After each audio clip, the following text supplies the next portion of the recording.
Hey, Lifeway. Yeah. Candy. 25. I think I want you, girl. I ain't gon' lie. Do what you want to, girl. Don't be so shy.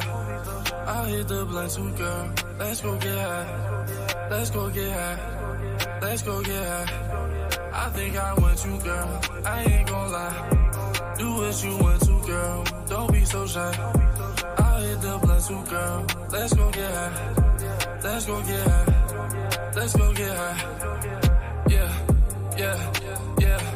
Come and get high with me. Look at the sky with me. You said you would try with me. Now you surprising me. Come see the sunrise with me. Cause that's what I like to see. Yeah, that's what I like to see. You come and ride with me. You come and vibe with me. There's no need to fight with me. Ain't no need to cry with me. It won't be goodbyes for me. You keep getting high with me. Just like I'ma ride for you. I know you the type for me. Yeah, I know you the type for me. Keep on that life for me. I'ma need you in my sight for me. Cause that's what I like to see. Live up to that hype for me. Then you'll be on flights with me. Yeah, I think I want you, girl. I ain't gon' lie. Do what you want to, girl. Don't be so shy. I'll hit the blunt too, girl. Let's go get high. Let's go get high. Let's go get high. I think I want you, girl. I ain't gon' lie. Do what you want to, girl. Don't be so shy. I'll hit the blunt too, girl. Let's go get high. Let's go get high. Let's go get high. Do you love me like you say you love me? Or is it just when you high and when you sippin' bubbly? I know all these shorties on it make it hard to trust me. But I'm thinking to myself like how you just so lovely. You so selfless with yourself, you put no one above me.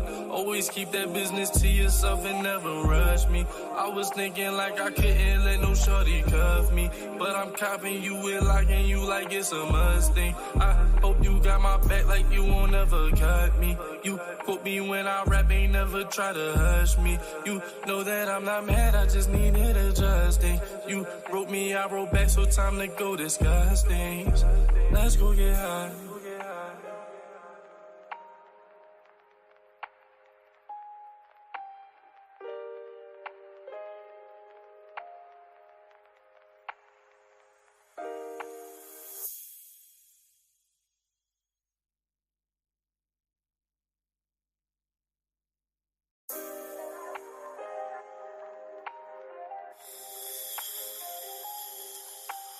Hey, Lifeway.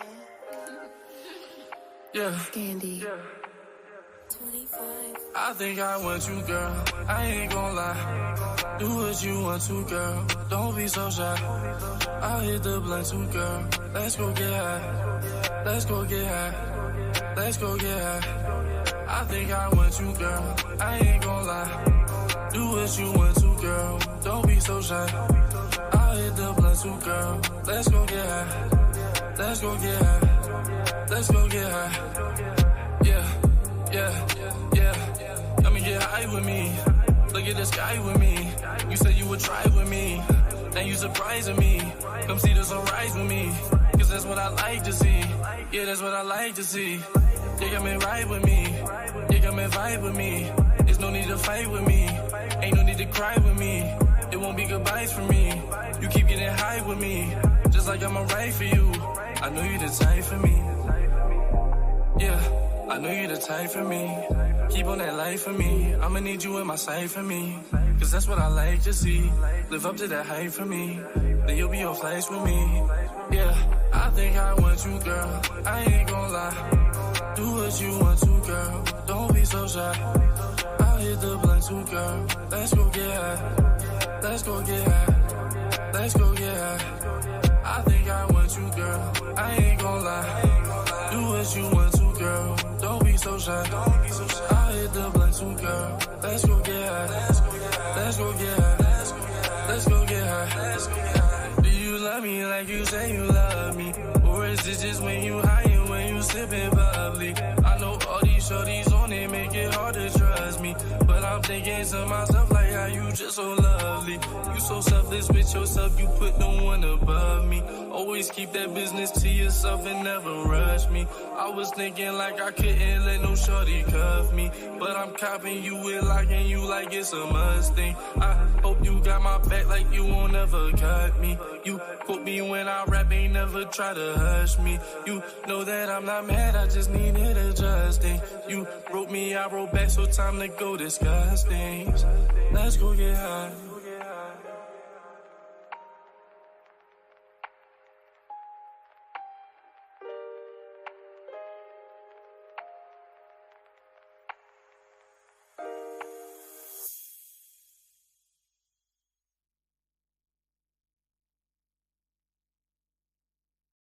Oh my God, did you hear that? Yeah. Kush beats. Yeah, yeah, yeah. Only walk around with the winners.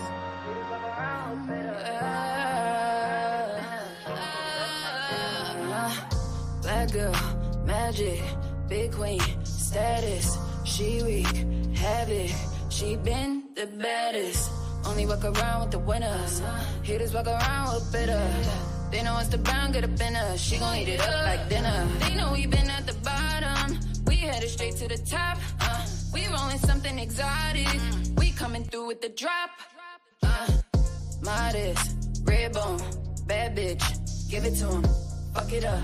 Good girl, savage. It's your They know my name. They say you know you a star. They know I'm about the gang. They know I'm dangerous. These niggas know what I'm about. They know I'm in my own lane. Step from the jet to the big car. See us pulling up to the garage. Ain't no giving up, tryna live large. We gon' run it up till we in charge. Magic, big queen, status. She weak, havoc. She been the baddest. Only walk around with the winners. Haters walk around with bitter. They know it's the brown, get up in her. She gon' eat it up like dinner. They scared cause they know that she got it. Just laugh and pull off for the lie. Rodeo, we blow it, we shopping. And then we go straight to the yacht. Shining, red long, grinding, red phone. Fuck it up, good girl, savage. It's they know my name, they say you know you a star. They know I'm about the game, they know I'm dangerous. These niggas know what I'm about. They know I'm in my own lane.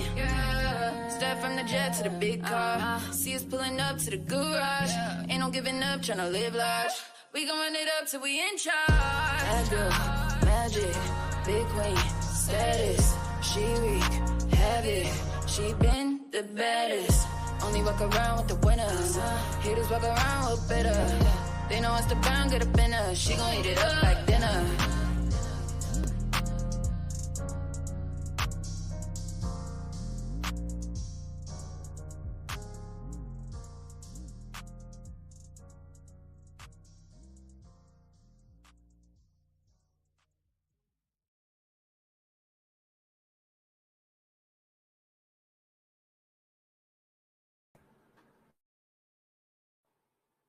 Show lights. Boom! There we go. Welcome to Relationship Talk with G's, where our conversations aim to keep you pleased. I'm your boy A1G's, and you are now welcome to the Guru's house. Take your shoes off when entering. So many things we can do. Run for us too. We can do it, baby. Rose petals, candles lit, I clap my hands in. Red lights flash through the room. Dim it for you. Know you had a long day.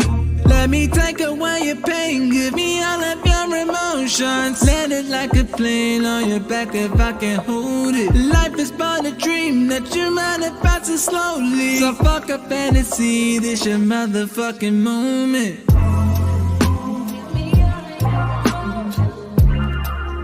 This your motherfucking moment.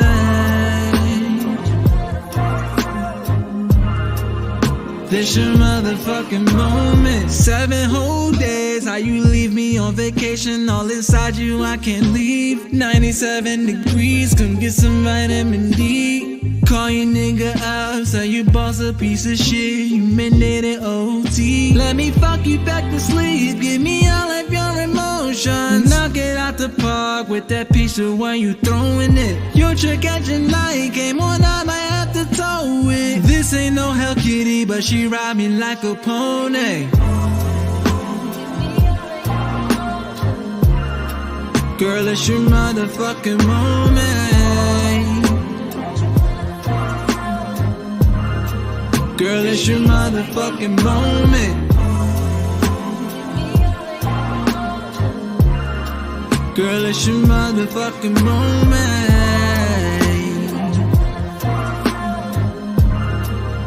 It's your motherfucking moment.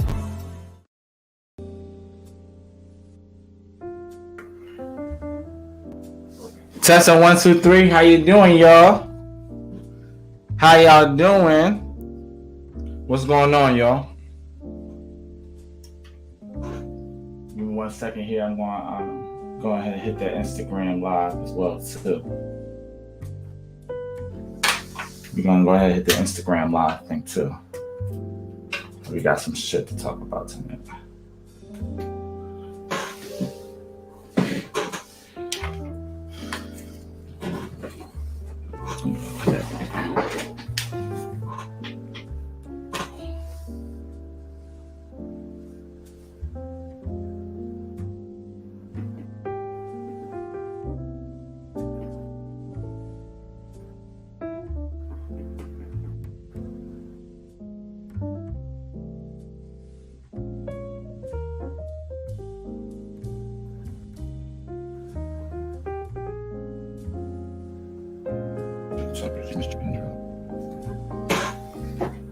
Is that playing music?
Testing 1, 2, 3.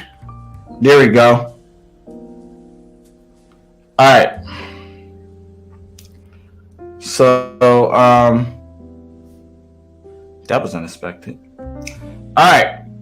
So, while I'm sending in this live, we're gonna keep it real simple tonight. Real simple tonight.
Mother from TikTok.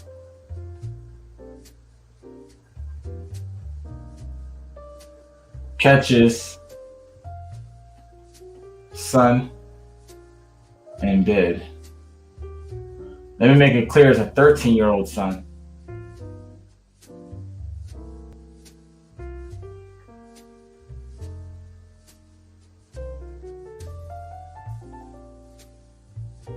Ah, there you are. All right. So those of you who are joining in, thank you. That's right. Those of you who are joining in, thank you for tuning in. Share the live to everybody, because I'm about to get real busy. Share the live to a couple people.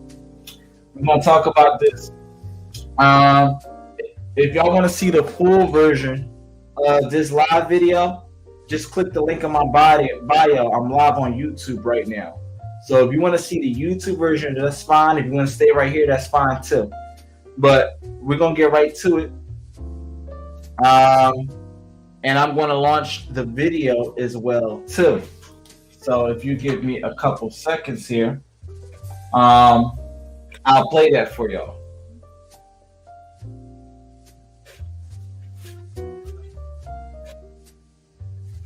We're going to play the video on YouTube. YouTube, if you're watching me on Instagram and you want to see the full version of this, the full podcast video, I'm live on YouTube right now, but we're going to keep this on Instagram too. But this is what we're talking about tonight. And I'm going to shut the music off YouTube. If you step into YouTube, hit the like button. Smash that like button for me. Put that right there. Put it nice and big. Pause. In the great words of Trev Smooth. Make it very exposable, the words. So, right to it. And I'm going to send this again. I'm going to send this to y'all again. So, mother for, oh yeah. I cannot not do this. I have to put this in my banner. Give me a second here. Mother from TikTok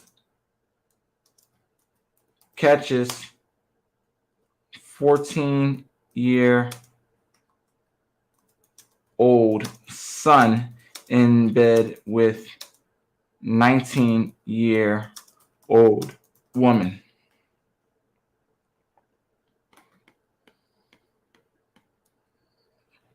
There you go. So we got that right there. All right, let's get right to it. So mother from TikTok catches her 14-year-old son in bed with a 19-year-old woman. So it's very simple. I don't think it gets more simple than the title itself. I'm gonna play the video for y'all on YouTube. I'm gonna let y'all hear the audio in the background. Instagram, I'll try to play it as loud as possible. But yeah, that's what happened. So, but we're talking about not just the simple fact of the obvious. We're going to be talking about from a standpoint on how the mother handled it. We're going to be talking about on how the mother handled it. So that's what we're going to talk about tonight. And I'm sending the live out to just a couple more people, and then we're going to get right to it. Because we got something important to talk about tonight.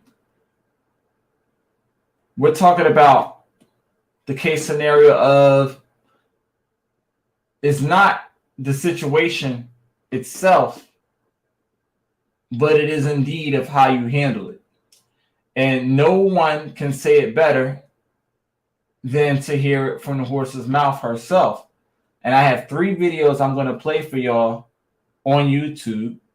If you're watching from Instagram, you're going to hear it in the background. Mother, I'm just saying this one more time. Mother from TikTok catches 14-year-old son in bed with 19. Come on, stop playing with my thing. 19-year-old woman. All right. Boom. All right. It's showtime. So we're going to play this video. We're going to play this video right here. If y'all watching me on YouTube, thank you. Drop a like and a comment. And if you're not subscribed to the channel, you're tripping. Hit the subscribe button. Smash that like button for me, please. You can hit the like button. You can hit the dislike button. YouTube all loves it the same. We just want to trigger the algorithm so it can send this content out to more people. So with that being said, here is the video to the mother. This is the first video. This is video 1 out of 3 I'm going to show you. This is video 1 out of 3 I'm going to show you. This is the first one where she actually catches them live in bed with each other. It does not specify exactly whether they had sex yet. We're going to find that out in my other 2 videos. So let's look at the first video where they actually catches them, where she catches them in the bed with each other. So we're going to share the screen, YouTube. We're going to share the screen. And I'm going to take this off. Stop sharing. All right. So there we go. So here it is right here. And somebody told me I should change my somebody told me I should change my my curtains here. And I got the right answer for you.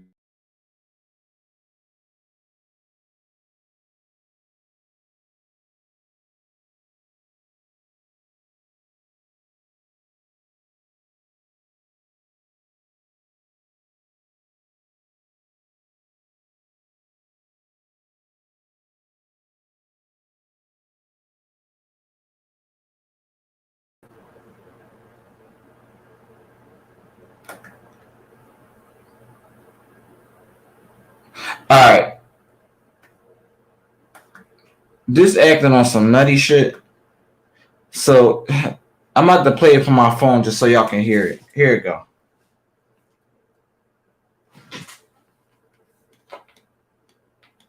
At least so y'all can hear. All right. So Bluetooth.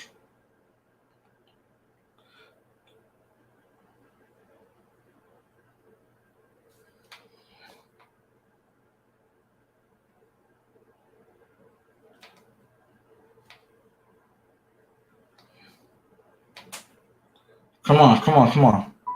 There you go. All right. Here's the first video. I'm gonna let y'all hear the audio.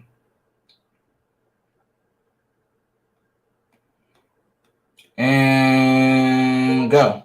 I got to know how you feel like this shit is okay. I really got to know. You 19 years old, you grown. So hanging out with 50 fucking kids, let alone coming in somebody's house. He told me he could have company. He could if he spoke to me, but not no grown ass fucking woman. You're grown. You're not 14. But as a grown ass woman, you should have knew that shit sounded like some bullshit, right? True. Even if he did tell you he could have company, you're grown, so you should know better than to come up in somebody's fucking house. And then on top of that, instead of getting the fuck up out of here, it's 11 o'clock. And you still here. Like, this nigga pay bills. This is my motherfucking house. This is a child. This nigga's in fucking middle school.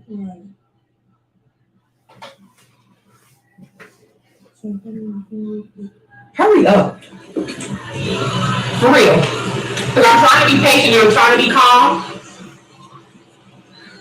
But on my mama, you grown. We could be like on some real shit. Please hurry up. All right, so that was the first video. So that's the video. He catches her live. She catches them. I'm gonna play the video again so y'all can hear it. So that's the TikTok video. TikTok mom catches her 14-year-old son in bed, and come to find out, he actually wasn't 14. He was going on 14. So technically, at the present time, he was actually 13. So she catches him in bed with the 19-year-old woman. And it goes to show you, regardless of whether it was an older one in their late 20s or 30s, you're still legal age. 18 and older, you still legal age. You still are swindling around with a minor. Now, we are not confirmed whether they had sex or not. You're going to find that out in the next video that I play. So I'm going to play this for y'all. Those of you just joining in, I'm going to play it again. Here we go.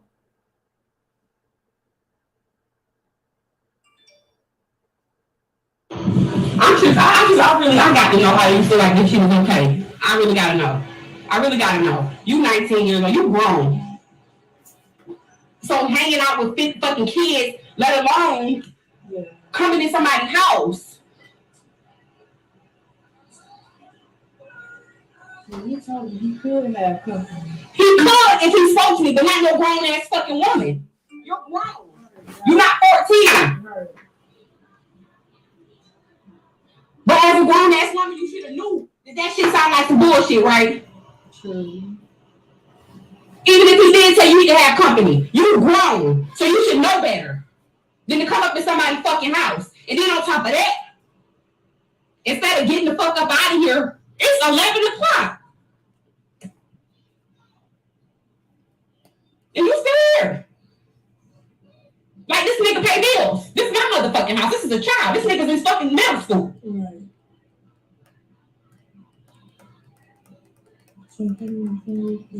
Hurry up. For real. Because I'm trying to be patient and I'm trying to be calm.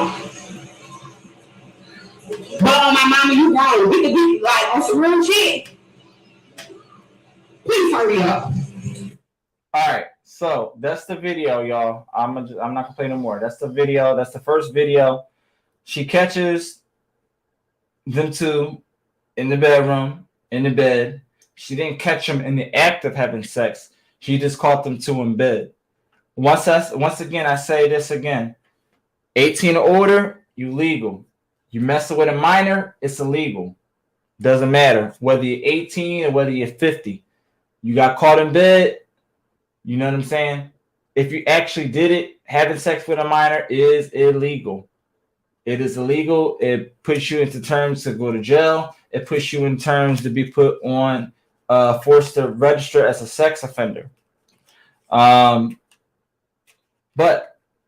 the video that you will see next is actually how she handled it.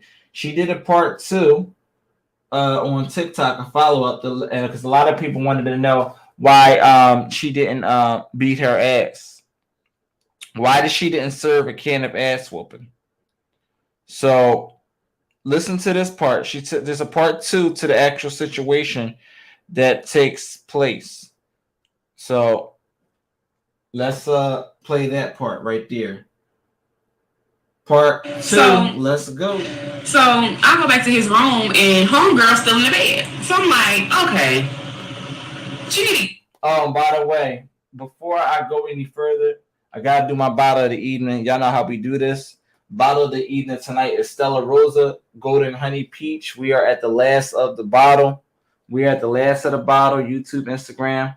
So I'm gonna go ahead and pour that one up for the live before I continue. Y'all know I have to pay my due diligence.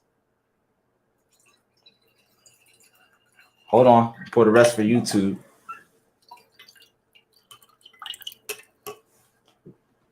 I'm gonna sit that one out. I'm cracking up. Yes, I'm looking at the comments. I got a sour beer. Drink on, man. Cheers. All right, let's continue. Up. You know what I'm saying? So my plan was initially to talk to her parents. We was gonna have a conversation about your daughter sneaking in my house in the middle of the night, whatever the case, right? That was my initial plan. So, hello, ma'am, wake up. So she gets up, rolls over. I'm like, so do your parents know that you're here? She was like, yes, ma'am. I said, so your parents know that you are spending the night at a boy's house? Well, I live with my older brother and my older sister. I said, well, how old are you? 19. I said, do you know how old my child is? Well, we just friends. I just be looking out for him. Him and his friends, I just be looking out for them. First of all, bitch, and she's still laying down, y'all. She's still laying down. Get your ass up, ma'am. My son's motherfucking dead, okay? So she gets up. I said, you know how old my son is? He told me he was 14. I said, he'll be 14.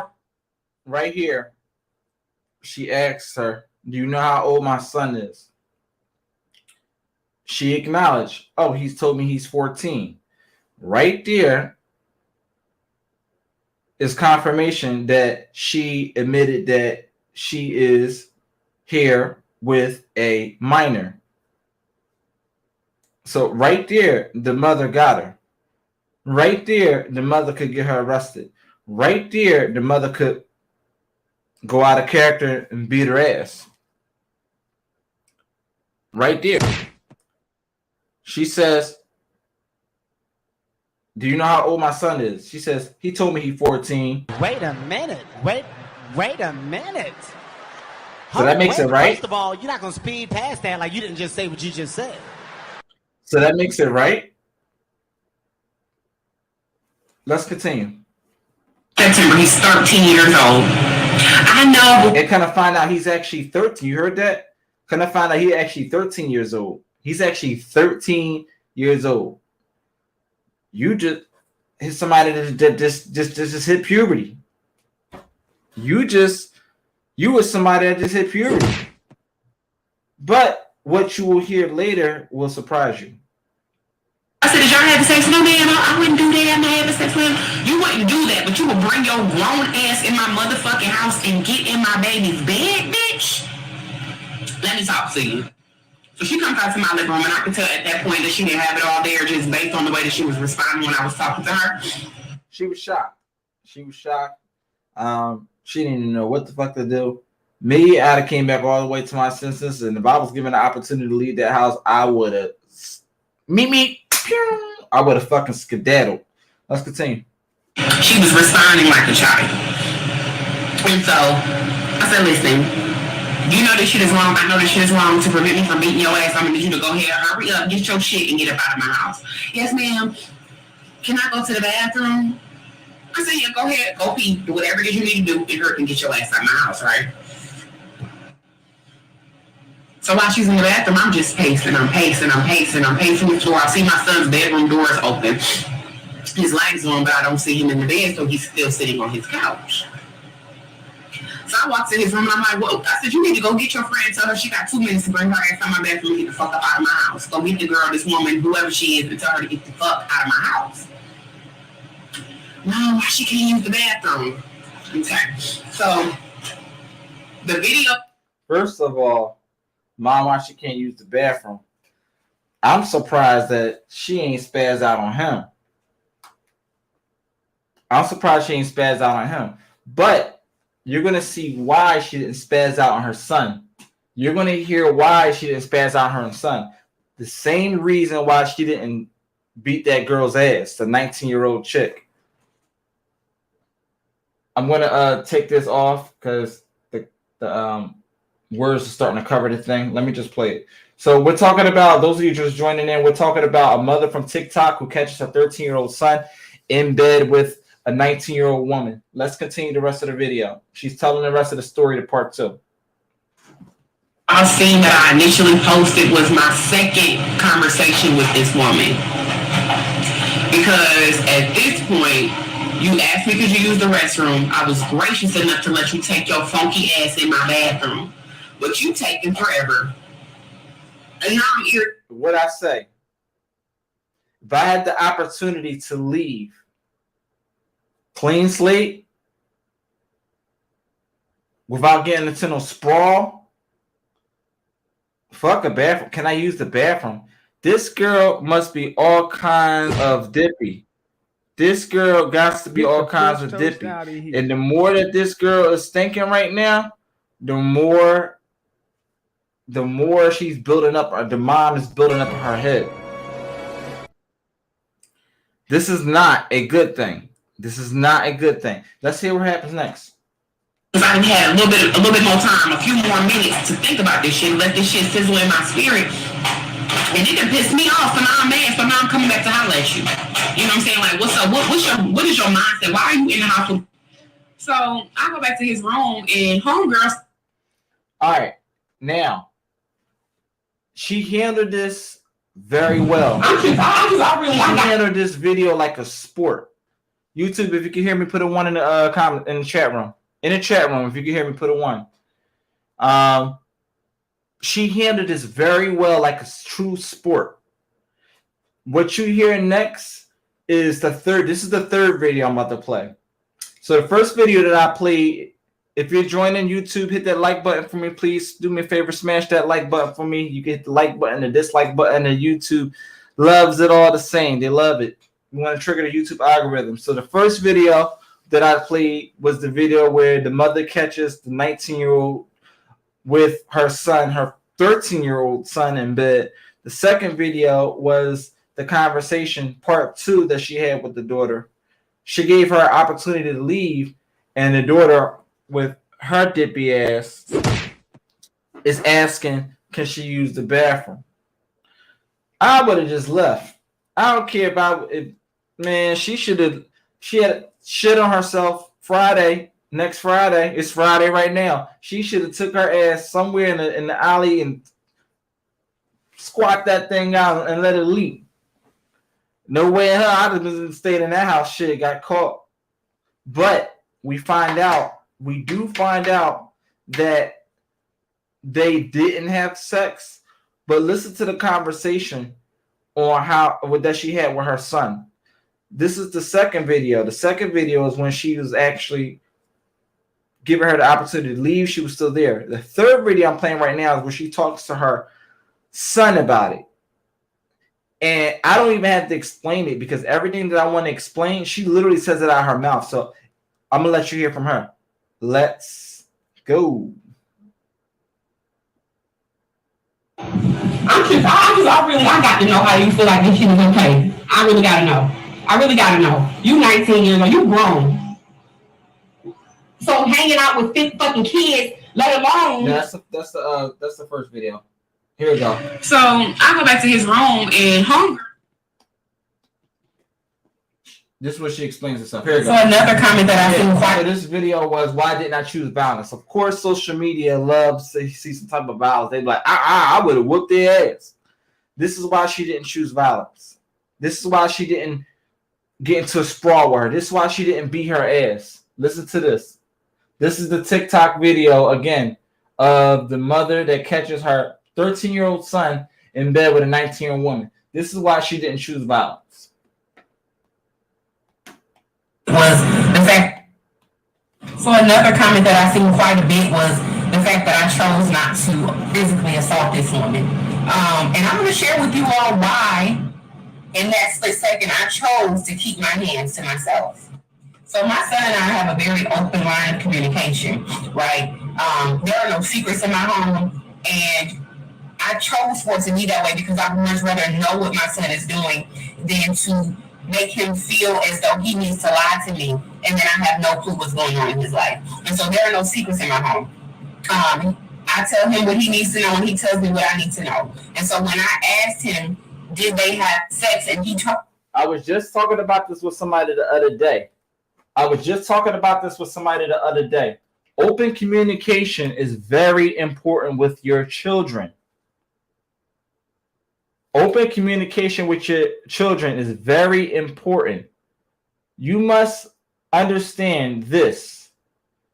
Children, when they turn into adults, how you doing? Shout out to you, Nori. Children will rebel against their parents. Why is this? And I talked about this all week long with other people on my platform, on other people's platforms. They explained that children's word value and their input and what they do is not valued by their parents. Children's word and value, children's demeanor and their value is not praised or respected by their parents. You have to understand that children did not ask to be here. You birthed the children. The children can't birth themselves.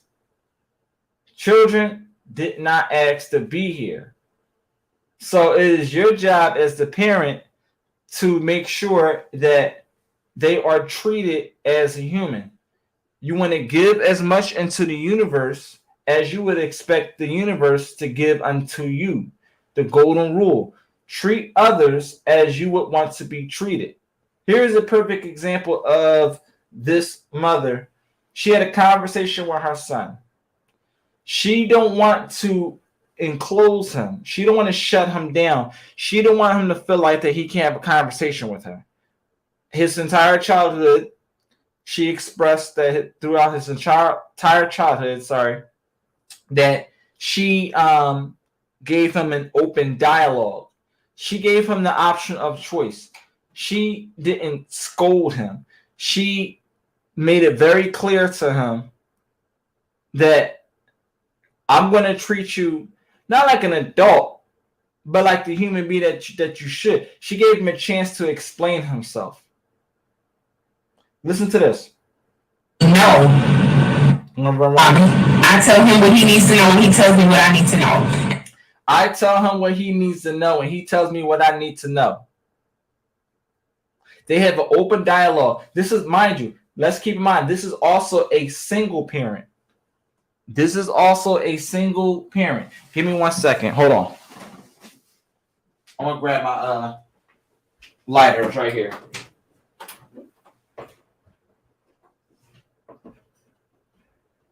All right, guys. I'm going to light my lighter up. I got a candle of the evening tonight as well.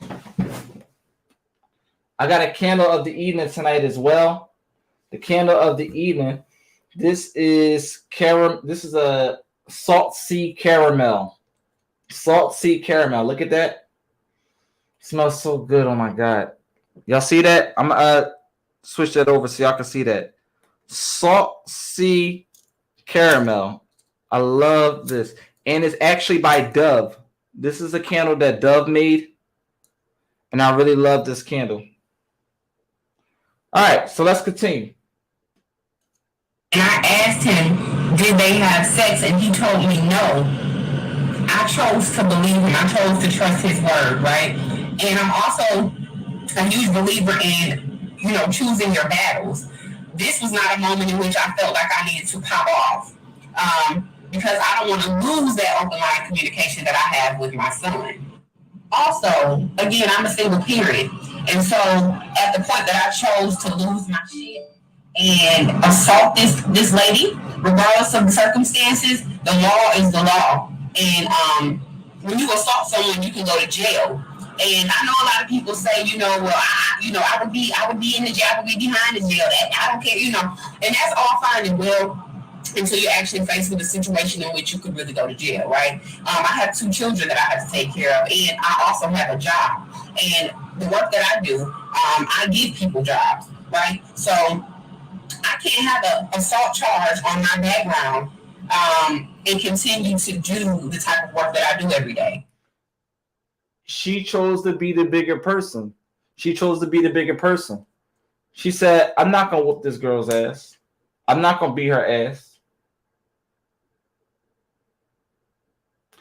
I'm not going to beat her ass. Why? Because she has other mouths to feed. Listen to the rest of what she said. And it's important to me because I have 2 mouths to feed. Well, 3, including myself. I have bills to pay. I have things I have to do. And so it's not that easy to just make a split-second decision and decide you're going to beat somebody's ass, go to jail, lose your job, and potentially lose your children. So another comment that I seen quite a bit was the fact that I chose not to physically assault this woman. Right. So that's all 3 videos for y'all. So let me read some of the comments. So I see someone said the mother is mad wrong. He said no. He broke the line of trust when he lied. And listen, let's get right to it. I'm gonna take some calls. I want to know from y'all.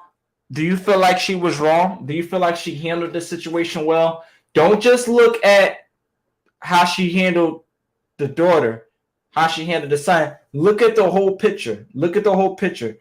YouTube, call lines are open. 215-509-8880. 215-509-8880. Remember, all participants waive their rights to privacy on YouTube and Instagram, on the comment section, on the video chats, and on the phone calls. So let's talk about it.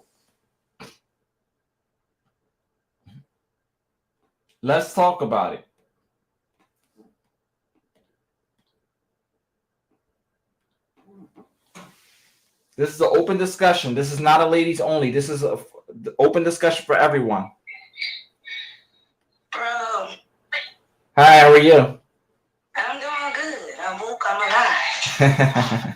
What do you have for me on the topic? So was she wrong? Was she right? Did she handle it right? Like, what do you have for me? Just the issue that I have with even mothers and fathers with their sons. Let me first of all, let me tell you something. As a 13-year-old boy, I understand the open line of communication, but you also understand that this person is still a child. They still are developmentally trying to figure out if they want to, you get what I'm saying, tell the truth or not. He already lied, so he already destroyed the line of communication when he could have just said he had done it in the first place. Mm-hmm. So my issue is she didn't have to confront the lady. She didn't have to beat her ass enough like that, but that's still considered sexual assault.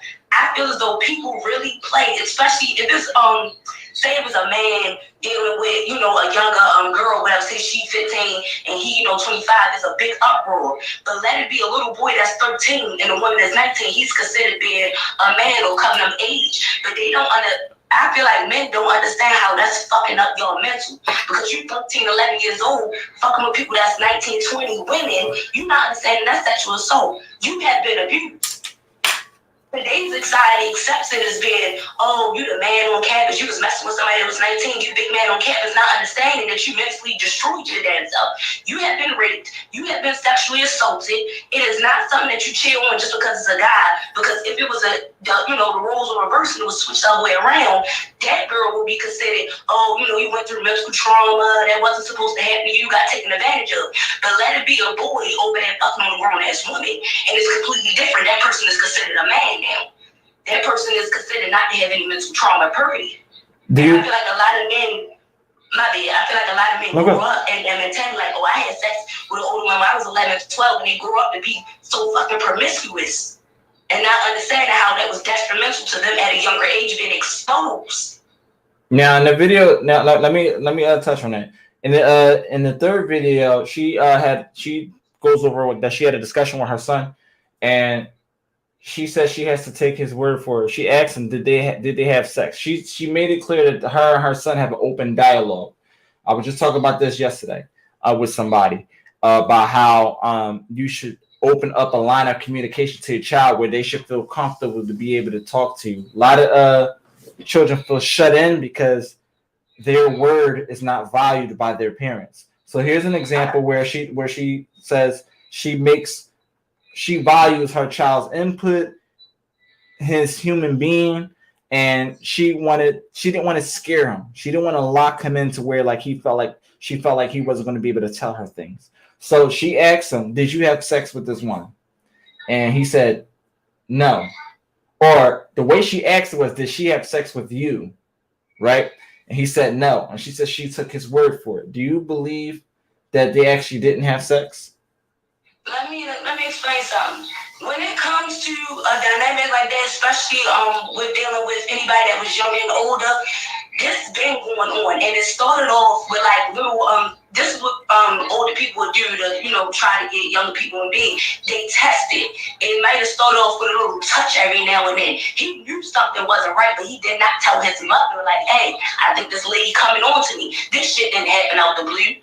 This wasn't something like, oh, we met up or whatever, or we was just around each other and I ended up laying in the bed. This was something that was pre-planned. You gotta realize this was an older woman. This was pre-planned. Let me see how far I can take it and see if he's going to tell his mother or not. She was, the way I'm getting it, she might have been over there just testing it, like I'm gonna give him a little kiss here, or I'm gonna touch him a little bit here. He could have been told his mother he felt uncomfortable around this lady. This wasn't shit that was out the blue. Sexual assault was never shit that's out the blue. It's especially sexual harassment as far as somebody being older and younger. The older person tests the waters first to see how much they can get away with. So again, you cannot trust a 13-year-old boy. You can have that open line of communication, but this was going on long before your mother even found out. Long before, so she should have had her foot at least on her fucking son's neck. And understand that, of course, you want to have that open line of communication, but this is still a fucking child. He still don't understand what's going on. He has gotten his innocence stolen. He is confused. So you can't give him full adult, open line of communication because he's not an adult yet. He's still confused about what the fuck going on. He probably didn't understand why this lady was coming on to him. And he wasn't even comfortable enough to go and tell his mother. So for him to sit there and then lie and say we didn't have sex, it was longer than that. This was going on longer than that. And it started with the older woman doing little such-style things. Like, if I give you this, he not going to want to, go towards his mouth because I'm getting this from this lady. She telling me, be quiet, and I can get a little kiss here, a little touch here. And it's going to be out secret. My mother ain't got enough. So I might as well lie because who the fuck will find out? So the mother is a dummy. I'm sorry, the mother is a fucking dummy. Do direct question, and I want a direct answer. Do you believe that, one, it sounds like you do believe that they had sex, but do you believe that the sex was consensual? It was coercion. It wasn't saying ain't nothing that's consensual between. No. I get what you're saying, but listen to the nature of the question. Do you believe that both parties, regardless of whether it was an adult or a minor, do you believe that those two were both in agreement with having sex with each other? If that was the case.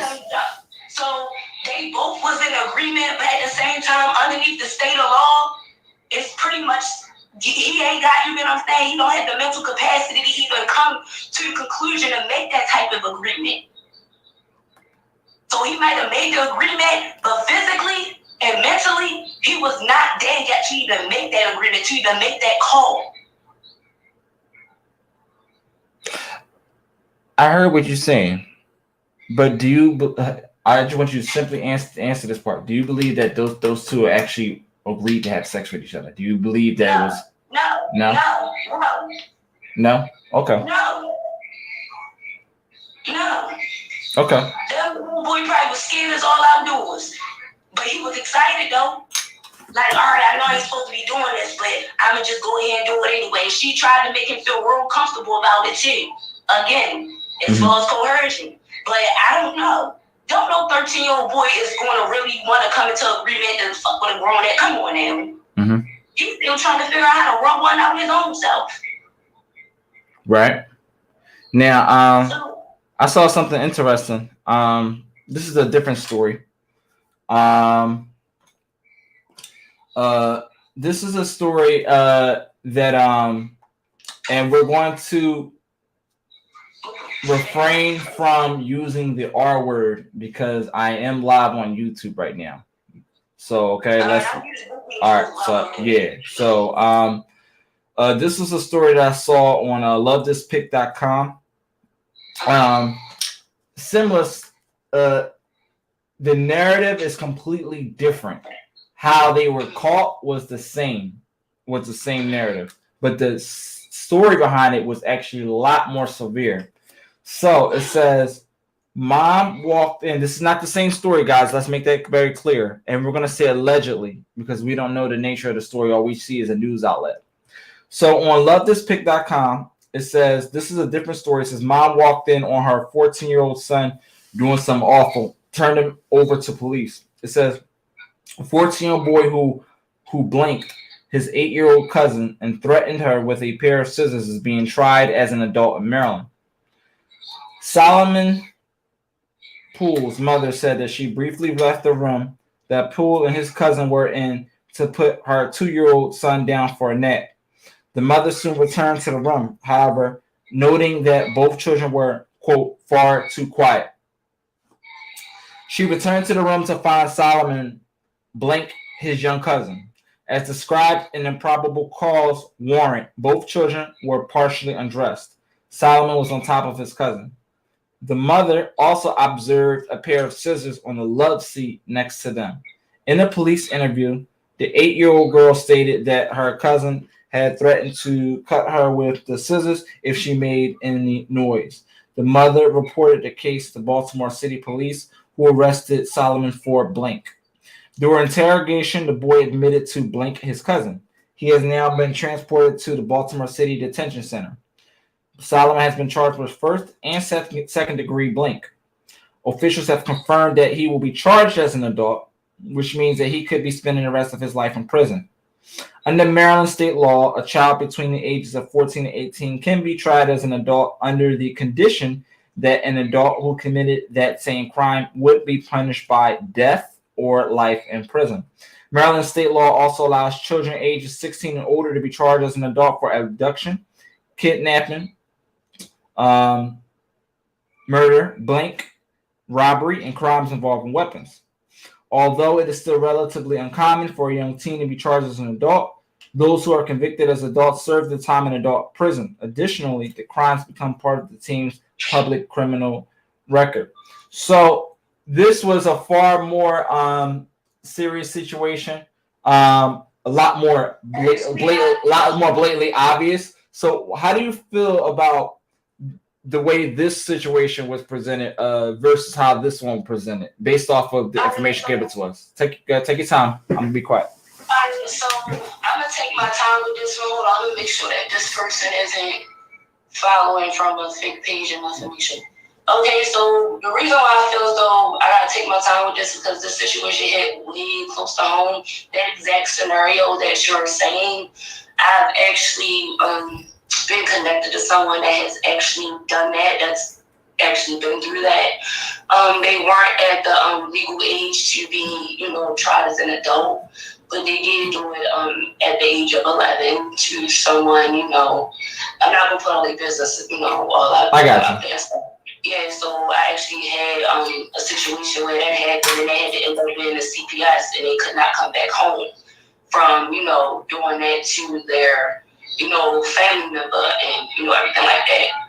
And I feel as though that as far as the mother, she absolutely did the right thing. The person that I'm referring to, his mom actually did the right thing. Didn't allow for that person to, come back into the home, anything like that. And it's crazy because the way I feel, I also feel like that child is a victim because he's acting out what somebody had done to him. It's how can I say it? And that's the same way, the person's situation was that had did it to a family member. Somebody had done it to him, and he never spoke.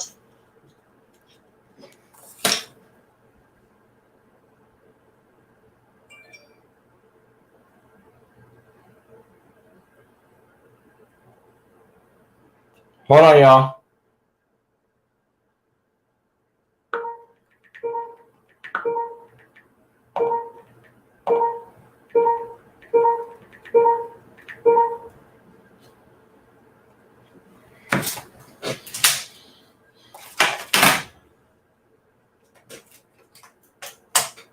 We're back.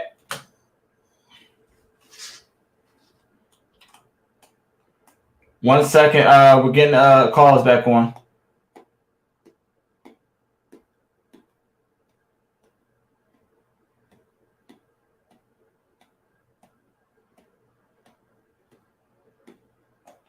Fourteen-year-old son.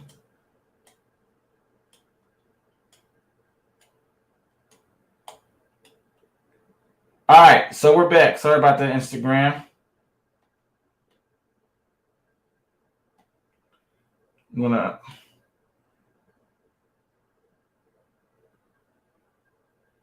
All right, so live. Let's talk about it.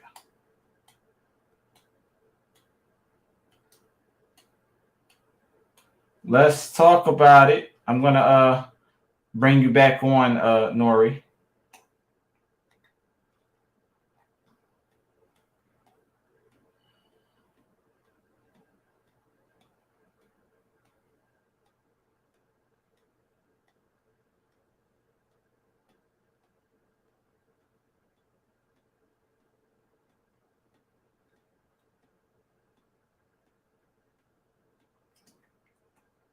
Copy. All right, so we're gonna go ahead and bring you back on. Just sent you the invite.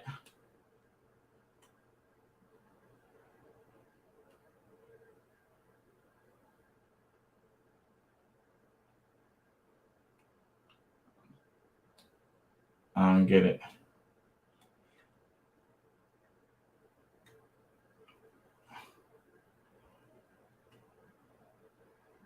YouTube, if you want to tap in, let me know.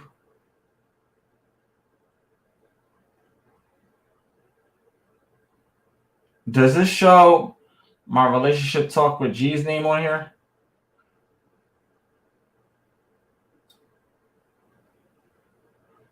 All right, cool.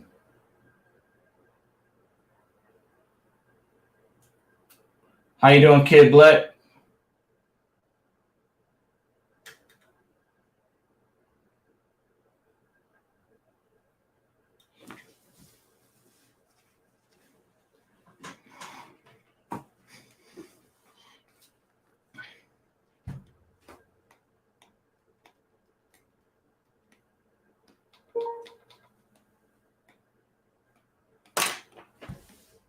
I sent the request.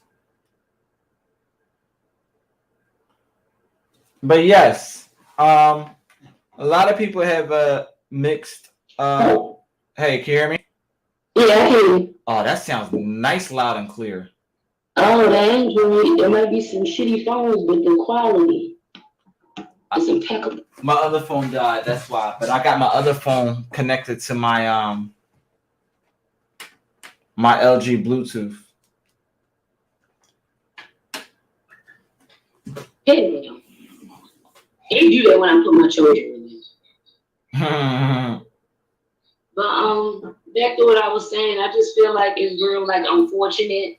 And as far as that's why I always say, as far as the 13-year-old and then like the 19-year-old, it kind of correlates because if the mother would have never walked in, he might have would have felt like it was comfortable enough to do that. So what if he wanted to do that to his younger siblings because it was done to him? The moms, you know what I'm saying? The moms are not thinking like that.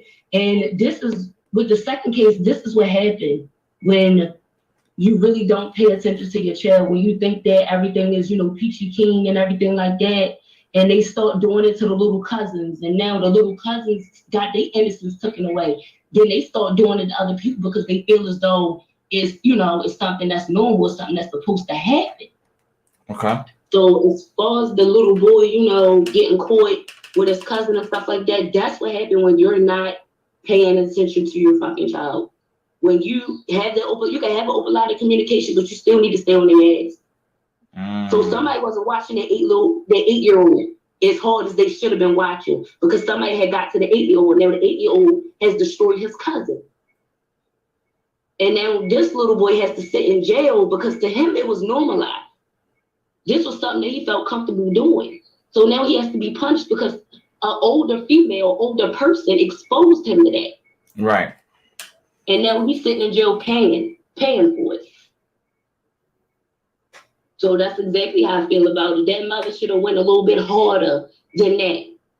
Because now he know that even if I do choose to lie, my mother's still not going to go off the deep end because she feel like she got a job, she going to lose. She got this, she going to lose. So my mother not going to care really if I do tell this white lie. If I do tell her I didn't sleep with her. If I do tell her, you know, ain't nothing going on. She still should have did her due diligence because yes. As far as reporting it, exactly. Social media does not count as a police report. Exactly. That's one thing I will agree with you on. Go ahead. Yeah, and she putting so much into a 13-year-old boy like he's a fucking man. What about the grown woman that's fully developed? That's underneath the state of law is being fully. This is where I'm gonna stop you. I'm gonna stop you right there. Wait a minute. Wait. I'm gonna stop you right there. This is where, at this point, where we're gonna dig into the psychological aspect of why she's putting so much into the man. Now, I want you to think about the questions that I'm about to ask you.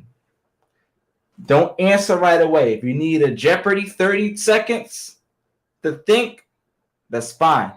I don't want you to tell me what you feel, ladies and gentlemen. Far too many times, it's a lot of times I be trying to show people when we talk about how we feel, it is a different aspect on when we talk about what we think. I guarantee you guys, how many times I tell somebody, what do you think? And they'll say, I feel. So I want you to tell me, why do you think, here's the first question. Why do you think she put so much, how can I say this? Why do you think, let me just make it simple. Why do you think that she put so much trust into him as a 13-year-old boy? Why do you think she puts so much, allows him to take so much initiative? Why do you think she gives him so much leeway? Because she's a single mother, like she said, there's no father figure in the house. And then at the same time, she needs her son to grow up, so she don't have to worry about him as much. So he can also take care of the other sibling in the household and be the man in the house. Since there's no man present. Because that way she don't really have to worry about him too much. She only has to worry about her other kids. You answered it right on the nose. Absence of a father or father figure in that boy's life. Father is very important. It's a very important missing piece. It's a very important piece to have. And you know, she can only do but so much, you know, as a single mother. You know, she can only go but so far. She can only do but so much for him. But the presence of a man is very important in a son's life. Just like the presence of a mother is very important in a daughter's life. You have far too many single fathers. You got plenty of single fathers out here raising their daughter, and he can only do but so much into what he can do from his end of the spectrum. But when it comes to those feminine things that you really need a woman for, a grown woman for, you know, that's where it's going to be absent. And I've seen a lot of people, single father raised daughters, where they end up growing masculine traits simply because they were raised only by a man. So, you know, it's a very important piece that's missing in the picture. That's why dual parent household is very, very important. And then I feel as though if it was a father figure in the house, he would have taught his son how to avoid being around fast ass women. how to know not to take every offer. I could tell you right now that shit when I could tell you right now. I could tell you right now. That shit when I had went that shit when I went down. That shit when I had went down, if he was present, I tell you that right now. Dual parent household means they would have had a different cohesive plan. If that mother wouldn't have been home, that father would have been home. One of them motherfuckers would have been home. And tell you that right now. And the father will be able to explain to him, not everybody is supposed to get the 5-star treatment. Not everybody's supposed to be running around. You're supposed to be giving your dick out to the community. And that's why I feel like majority of the men or some of the men grow up to feel that way. I feel like this would have never happened. I feel like this wouldn't have happened point blank period if there was a presence of a man. Or at least a presence of both parents. This would have never happened. Because he would have had duality. He would have understood from a woman's perspective and a man's perspective. That one would have never even made it in the house. Guarantee you that. No. Because we have to put the son and absence of a father. I have to put some accountability on this child a little bit, because that father was present. I promise you, with him not being present, gives him leeway to think that he can get away with certain stuff like this. And then I think also with as far as the like I said, as far as I feel, let me stop right there. Let me stop right there, because to make it from, we could say all day that he didn't want this to happen or whatever the case may be, but she still has to make it from the house door all the way to the bedroom. So you can't tell me that he didn't let her in. Presence of a father. Maybe the father wouldn't have been in the house, but you better best believe, even if he wasn't there, with a father present, just in the life, I don't give a rat's ass if he was at work. You better best believe he wouldn't have dared walk and let her in the house. I'm telling you, that shit would have never happened. I ain't even trying to hear that shit. That shit would have never happened.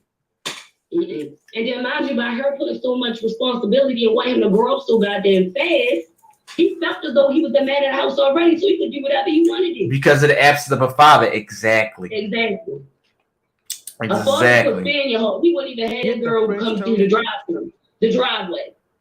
And I pray that it wasn't somebody that she know, because I feel as though it might have been somebody that she was around a long time. Right.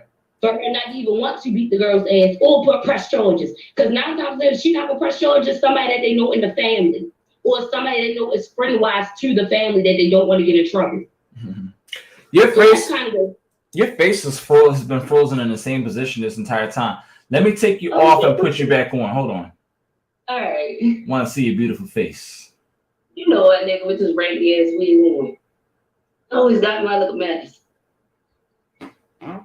Out of here. Hold on. Let's try to add you back on.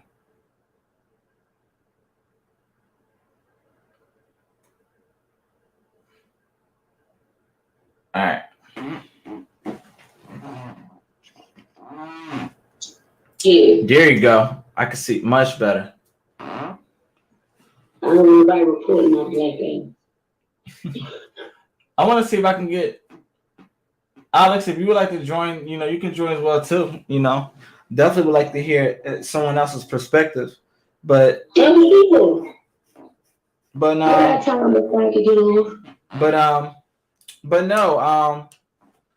I mean, it makes sense. It makes sense because the absence of a father has a lot to do with how everything went down leading up to this day, not just this day. And then the person that I was talking to that hold on. Let me stop. Alex, all you gotta do is shut your camera off. I gotta clean my crib. I know you just got back. All right, you got back from work. All you gotta do is shut your camera off. We ain't gotta see your face. Exactly. But I definitely wanna. I know some people that would love to get their input on this. So let me see if we can get some add some faces to this, because I want to hear other people's opinion, and I want to hear men's opinion. Okay, this is important because if there was a man present, personally, I feel like this would have never happened. How you doing, Teeth? Hey. What's up? How you doing, man? Shout out to you, man. You finally showed your face on here before you cut the camera. You always watching. I appreciate you. Yeah, I gotta clean my crib, man. I've been working like 60 hours back to back, so it's like, dude, I'm embarrassed, man. I had to get down tonight and just clean the deep cleaning.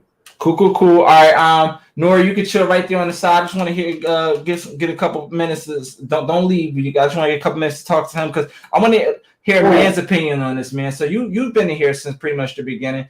What do you have for me on this? My opinion is pretty bad. Let me stop you right there.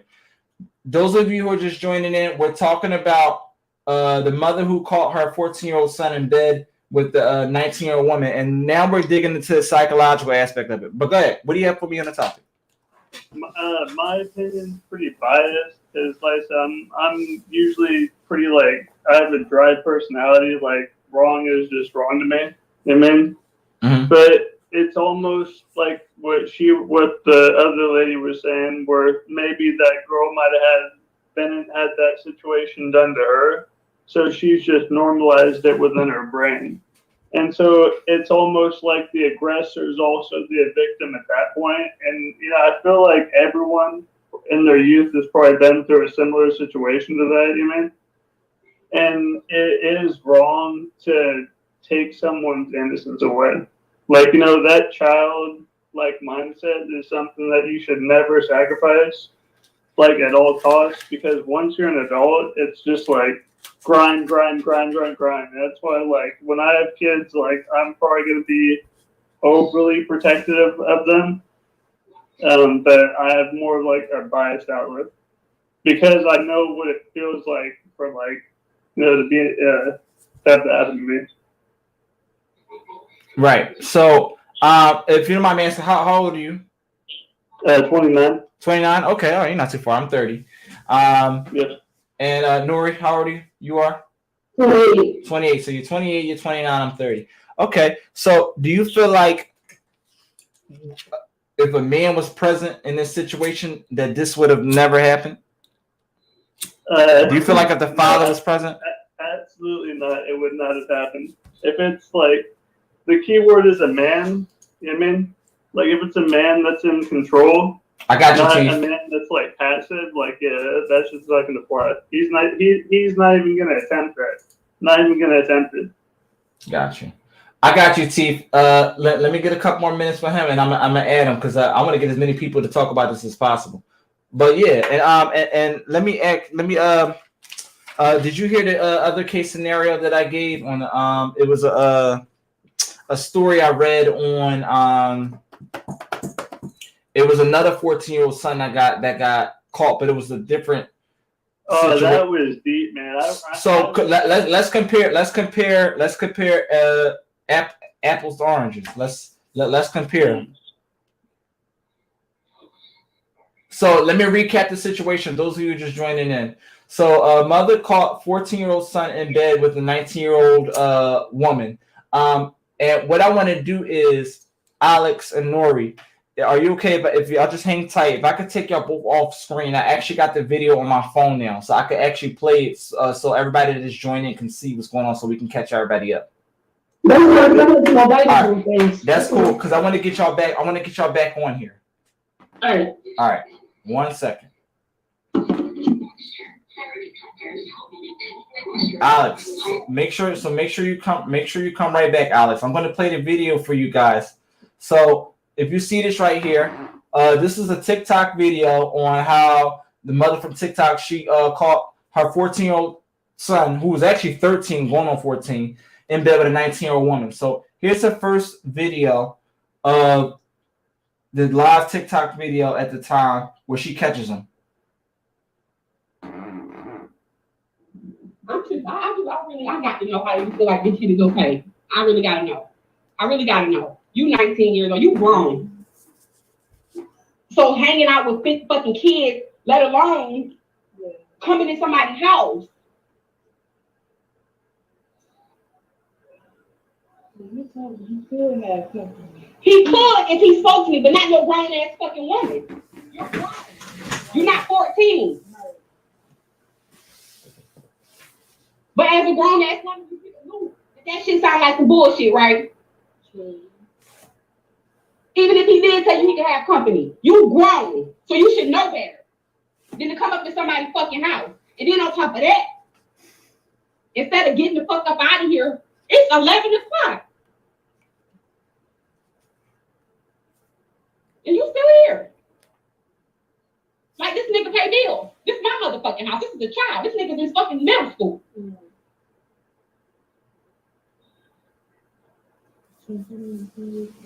Hurry up. For real. Because I'm trying to be patient and I'm trying to be calm. But on my mama, you wrong. We could be like on some real shit. Please hurry up. So you should know better than to come up to somebody's fucking house. And then on top of that, instead of getting the fuck up out of here, it's 11 o'clock. And you still here. Like this nigga pay bills. This is my motherfucking house. This is a child. This nigga's in fucking middle school. So let me stop right there. So that was the first video. So this is the video. She catches them. She didn't catch them having sex, but she caught them in the bed with each other. So that was the first video. She confronts the daughter, and the daughter had the actual nerve to ask her, can she use the bathroom? What? I would be running out that house because it could have went a completely, entirely different way. This is part 2. She explains the part 2 of it right here. So I go back to his room and homegirl's still in the bed. So I'm like, okay, she need to get her ass up. You know what I'm saying? So my plan was initially to talk to her parents. We was gonna have a conversation about your daughter sneaking in my house in the middle of the night, whatever the case, right? That was my initial plan. So, hello, ma'am, wake up. So she gets up, rolls over. I'm like, so do your parents know that you're here? She was like, yes, ma'am. I said, so your parents know that you are spending the night at a boy's house? Well, I live with my older brother and my older sister. I said, well, how old are you? Oh, okay, hold on. 19. All right, so it says there's no audio. All right, no problem. I'll play from this phone right here. I'll play from this phone right here. All right, give me a second.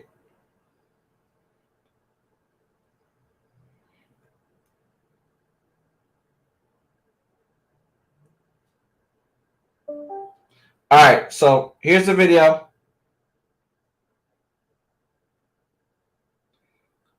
Did y'all hear the first video?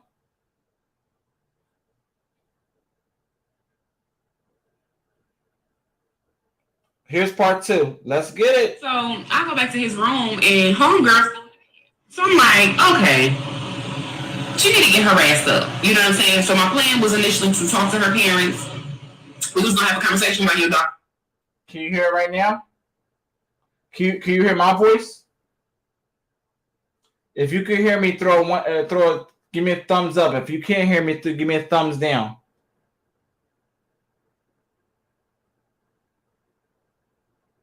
All right, cool. I'm about to play the video. Let's get it. So I go back to his room and homegirl's still in the bed. So I'm like, okay, she need to get her ass up. You know what I'm saying? So my plan was initially to talk to her parents. We was gonna have a conversation about your daughter sneaking in my house in the middle of the night, whatever the case, right? That was my initial plan.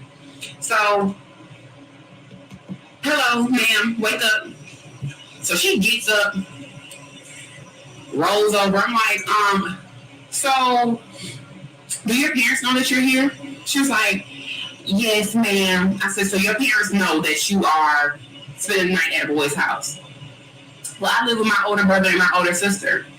I said, well, how old are you? 19. I said, do you know how old my child is? Well, you just friends. I just be looking out for him. Him and his friends, I just be looking out for them. First of all, bitch, and she's still laying down, y'all. She's still laying down. Get your ass up, ma'am. My son's motherfucking bed, okay? So she gets up. I said, "Do you know how old my son is?" He told me he was 14. I said, he'll be 14 in September. He's 13 years old. I know, but I said, did y'all have sex with him? No, I wouldn't do that. I'm not having sex with him. You wouldn't do that, but you would bring. So right there's the acknowledgement. Do you know how old my son is? Do you know how old my son is? She said, he's 14. That doesn't make it right because he's still a minor. And then she says, oh, he's 13. She says, I know. That doesn't make it right. He's still a minor. That doesn't make it right. He's still a minor. Let's continue the video. I'm going to raise it right here. Thank God for phone mounts because my thumb's starting to hurt. In my baby's bed, bitch. Let me talk to you. So she comes out to my living room, and I could tell at that point that she didn't have it all there just based on the way that she was responding when I was talking to her. She was responding like a child.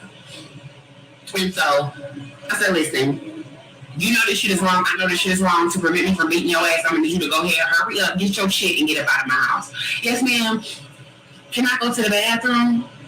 I said, yeah, go ahead, go pee, do whatever it is you need to do, get her and get your ass out of my house, right?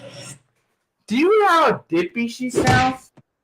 She could be getting her ass whooped right now, her ass handed to right now. She's talking about use the bathroom. I would have went right in the alleyway and popped the squat and got the fuck out there out as fast as possible.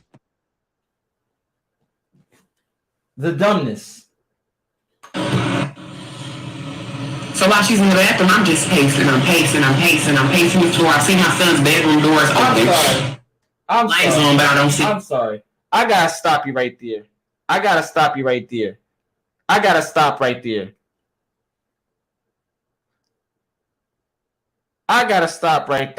dumbest thing I've ever heard. Because the dumbest thing.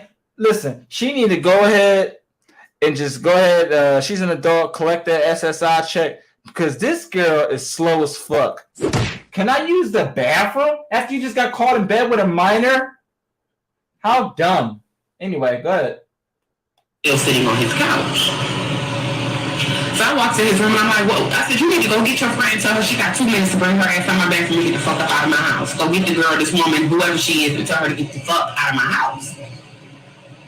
Mom, why she can't use the bathroom? Okay. So the video that y'all seen that I initially posted was my second conversation with this woman. Because at this point, you asked me could you use the restroom. I was gracious enough to let you take your funky ass in my bathroom. But you taking forever.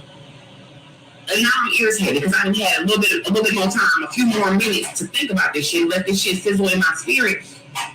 And it done pissed me off, so now I'm mad, so now I'm coming back to holler at you. You know what I'm saying? Like, what's up? What is your mindset? Why are you in the house? So I go back to his room and homegirls. So that's the second video. Now this is the video right here that what you're about to see is why she didn't choose violence. So I say kudos to her for not whooping her ass. Because there are a lot of legal standpoints to the law. So the law, she explains this in the video. But it doesn't excuse you from not filing for charges. Listen to what she has to say, though. I seen quite a bit was the fact that I chose not to physically assault this woman. And I'm going to share with you all why, in that split second, I chose to keep my hands to myself. So my son and I have a very open line of communication, right?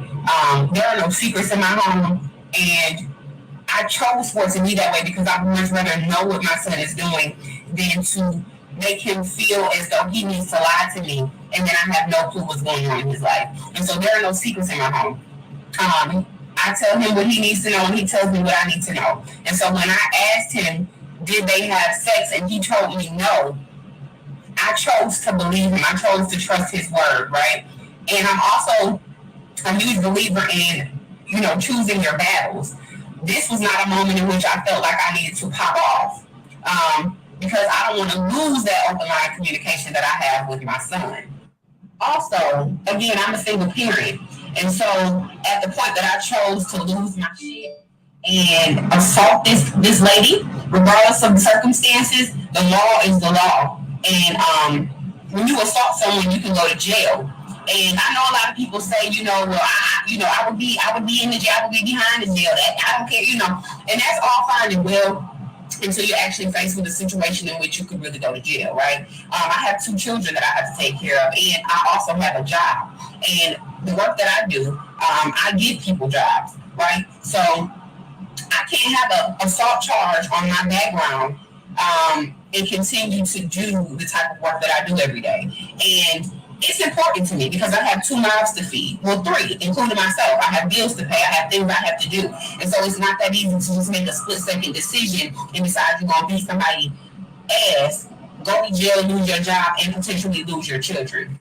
So another comment that I seen quite a bit was the fact that I chose not to physically assault this woman.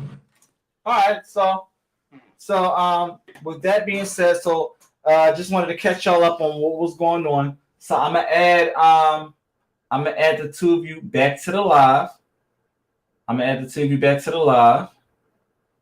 Okay. And I want to get your take on that. Give me a second here. Waiting for Alex. Give me 1 second. Alex is joined. 1 second. I'm trying to connect everything back to my Bluetooth. So hold on.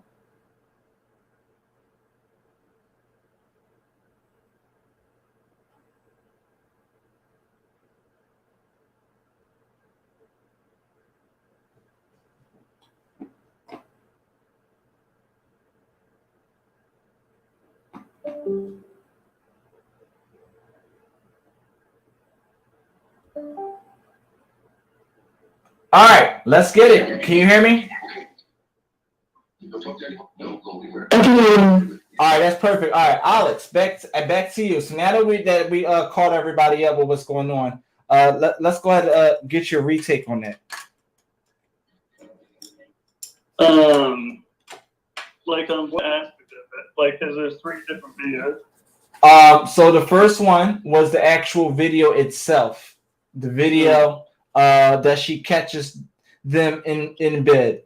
She catches the 19-year-old with her 13-year-old son.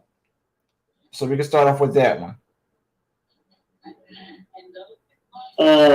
My reaction would probably have been a lot different, like a lot more harsh. Yeah, man, I would have been like, you got 5 seconds to leave. Like, and that would have been like a flat line, kind of. Just kick him out of my house. Right. And so, you know, like she probably didn't react that way, I would think, because she didn't want to scare her kid. You know what I mean? Because usually parents don't show their children that side of the minute. Okay.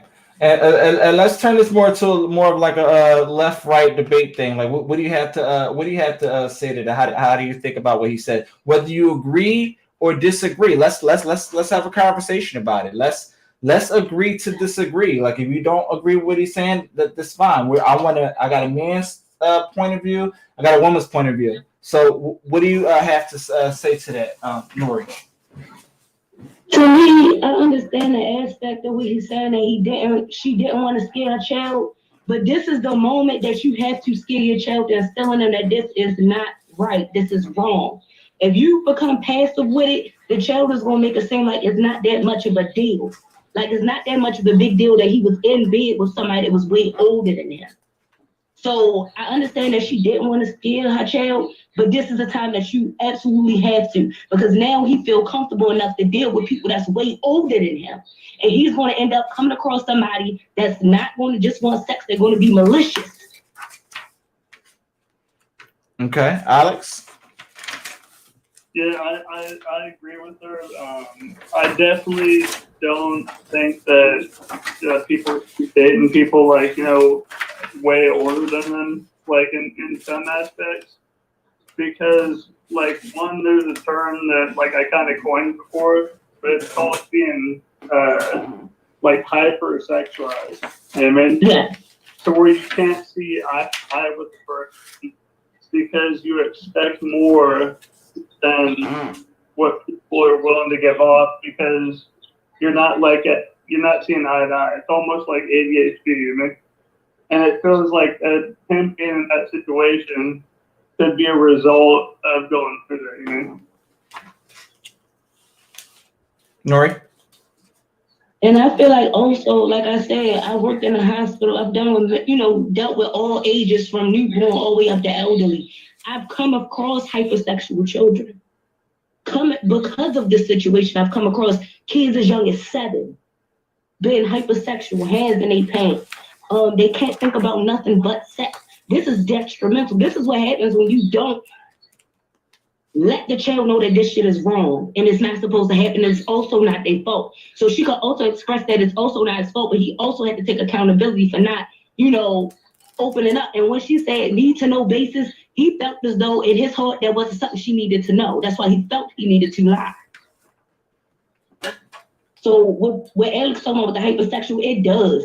These kids are as young as 7 and it's screwing them up so bad all they can think about is sex. They don't give a damn if it's male, female, whether they older. I've actually had younger kids try to come on to me because of what they've been through. Because now they don't have the line to understand what's wrong and what's right, what's appropriate and what's not. Because an older adult have already shown them that this is appropriate, this is what you're supposed to do. So now they did in their mindset, these kids are like sponges. So if they feel as though something is right, it's going to be hard for them to get out their head that what they're doing is wrong. Okay. Let's touch base on the second video. The second video was basically part 2 of the actual confrontation with the daughter. So what do you feel about the response to what everything with the daughter was saying, and how do you feel like the mother's interaction with the daughter, like not the daughter, the girl? What do you think the girl's interaction was like? Like, Alex, we'll start with you. I'm not trying to like be funny, but I thought let it out. I saw like the hookah pen right when that lady was like showing the video, so I would assume that this was on the West Coast. And like all I know is like when I was around like 18, 19, all I did was smoke weed. So she was probably, I don't know if like that, and that's like, weed's legal in California. Right. So like that's like what all the fucking kids are doing right. So I'm not sure if like maybe it was like she had to go number 2 or she was just like loaded at the moment. And if it was in California, like you can literally just buy it before. Kind of makes you question the video a little bit, right? Yeah. And are you sure this is in California? Yeah, man. I don't know where the video was located, but now that you mentioned that, with she was just so chill. Maybe we can assume that the hookah pen that she had was to try to keep her calm. Yeah. From actually going like ballistic. Yeah, you're right. Nori, same response to the same question? All right, so for the second video, what I really picked up on was how she described the girl as being not all the way there. So when I picked up, when she said that, I kind of had maybe the notion, maybe this 19-year-old was kind of mentally challenged. Maybe, somebody had assaulted her. That's why she was so nonchalant about being with the 13-year-old to begin with. And as far as the mother being so calm and collected, it might have been a defense mechanism because she don't want to face the fact that she kind of failed. She gave him more authority and more control than what he needed at the age that he was. So of course she want to be, cool, calm, and collected because she can't face the fact that it even happened in her home under her watch. And it probably was going on longer than what she thought it was. So now this is her defense mechanism, making us seem like, it's not that bad. It's going to be cool, chill everything out. She needs to face the fact that she might have failed her son and gave him too much authority, too much, pull in the household, thinking that he was going to be an adult. So I feel like that's why she was calm, cool, and collected. But I also understand if this girl that was 19 that came off as mentally challenged, she might have been mentally challenged. She might have truly not understood that what she was doing with this 13-year-old was wrong. It might have happened to her when she was younger. That's why she was so nonchalant. Like, can I use the bathroom? Can I clean myself up? She didn't see no wrong in it. So I can understand her aspect. She was still wrong for even getting into bed with that boy. But nobody understands why or how even led up to that. It could have happened to her. Her whole 19 years of living, it could have happened to her. Especially if she's still living with her parents. So I feel as though she said she's living with her brother. I think her brother and sister. Yes, yeah, so she said she would, because she asked her, does your parents know that you're at a boy's house? She says, well, I live with my brother and sister. And I highly doubt, and for one, I feel as though the mother kept trying to put so much pressure on the 19-year-old, which she should, but she also should need to apply that same pressure to the 13-year-old. But yeah, I was also wondering, also if already in that situation, that's a pretty sticky situation that that girl was in. So at that moment, can we even trust any word that's coming out of that 19-year-old girl's mouth? I mean, no. Knowing the situation, it could have just been a defense mechanism that she made up. So going. That makes sense. And then look at this too. You said something earlier, Nori. That made me to want to piggyback off of to make a point. So, like I said, she feels as though she failed her son. Let me read some of the comments. One person said something definitely has happened to the 19-year-old in her past. And can we say that? Can we also rule in this factor too, that it's a possibility that the 19-year-old may be allegedly living a lifestyle that she sexually since she was young? It may not be a thing to her for it, which might explain why she was so nonchalant. Was like, hey, can I just go clean myself off? Maybe she would just thought that she was just finishing the session or something like that. Can we consider that she that it could be a lifestyle that she has been living maybe since she was younger? Because mind you, she's only 2 years into adulthood, which means she can't have just started this, let alone with a 13-year-old. So it might have. So the way I feel is though, it might have just carried over to the 13-year-old. So as far as her lifetime, it might have not even been something that she did to other kids or other people. This might be her first time, you get what I'm saying, her actually replaying what happened to her. It's like when people have been abused and stuff like that, they go out and they replay the same scenario. So I feel like this was the first time she actually replayed it out with somebody younger than her. So it's role reversal. In the comment section says could be a possibility, but it's nothing that she's seen happen to her. It's something that she's seen happen. Trauma and mental illness. Exactly. And when the mother said that she came off as slow, that's when I'm like, ding, ding, ding. She might not have been in her right state of mind. She might even be in her adult state of mind. She might be equivalent to that 13-year-old boy. That's why they might have been, so mentally connected, because she's on his level. She might be an adult, but mentally she might be at a 13-year-old level, or she might be at a middle, grade school level. And I want to say something, but before I say what I have to say, I want to get your response to that, Alex, because you might say what I'm thinking right now. So I want to get your response to that. Go ahead, Alex. To what question? To what she just said and what was in the to what Nori just said and to what was in the comments. Let me read her comments again. So she said something definitely has happened to the 19-year-old in the past. Could be a possibility, but it's something that she seen happen to her. Trauma, mental illness doesn't make it okay, but at the same time, she needs help mentally Yes. So what do you have in response to what both the ladies said? Oh no, I definitely agree that 19-year-old probably had something similar happen to her, and her brain, because you don't really have a sense of reasoning around that age. You know what I mean? Your sense of reasoning doesn't even kick in until you're like in your 20s. You know what I mean? At best, I mean, even a decent one. And so I just think that she had normalized it in her brain that was okay. And like she was saying, she projected it onto someone else, but she had already normalized in her brain. That's why she was so nonchalant about it, because she didn't see any wrong in her actions. It's almost like the aggressor turns into the victim. You know what I mean? Because a lot of the times in that situation, you could actually, like, people that you look to for guidance are actually enablers. Because, like I said, they're passive. Ding, ding, ding, ding, ding, ding, ding.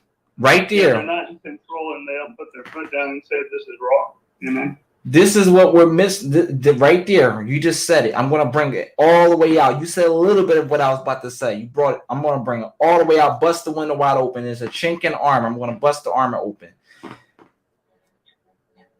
There is apps we have to consider that she is in the mindset of the 13-year-old times 10. There is complete absence of her parents. She says she stays with her brother and her sister, and we're going to assume that her brother and sister is older. We're going to assume that her brother and sister... Well, I feel like it's not necessarily because her parents could still be around. Mm-hmm. She just could be underneath the care of her brother and sister. You never know. The parents might be too old to deal with or handle it. So it's always, when it comes to a mentally ill person, if the parents is unfit or if they too old or they, you know, don't got enough stamina to deal with it, it always goes down to the siblings that have to take care of that person.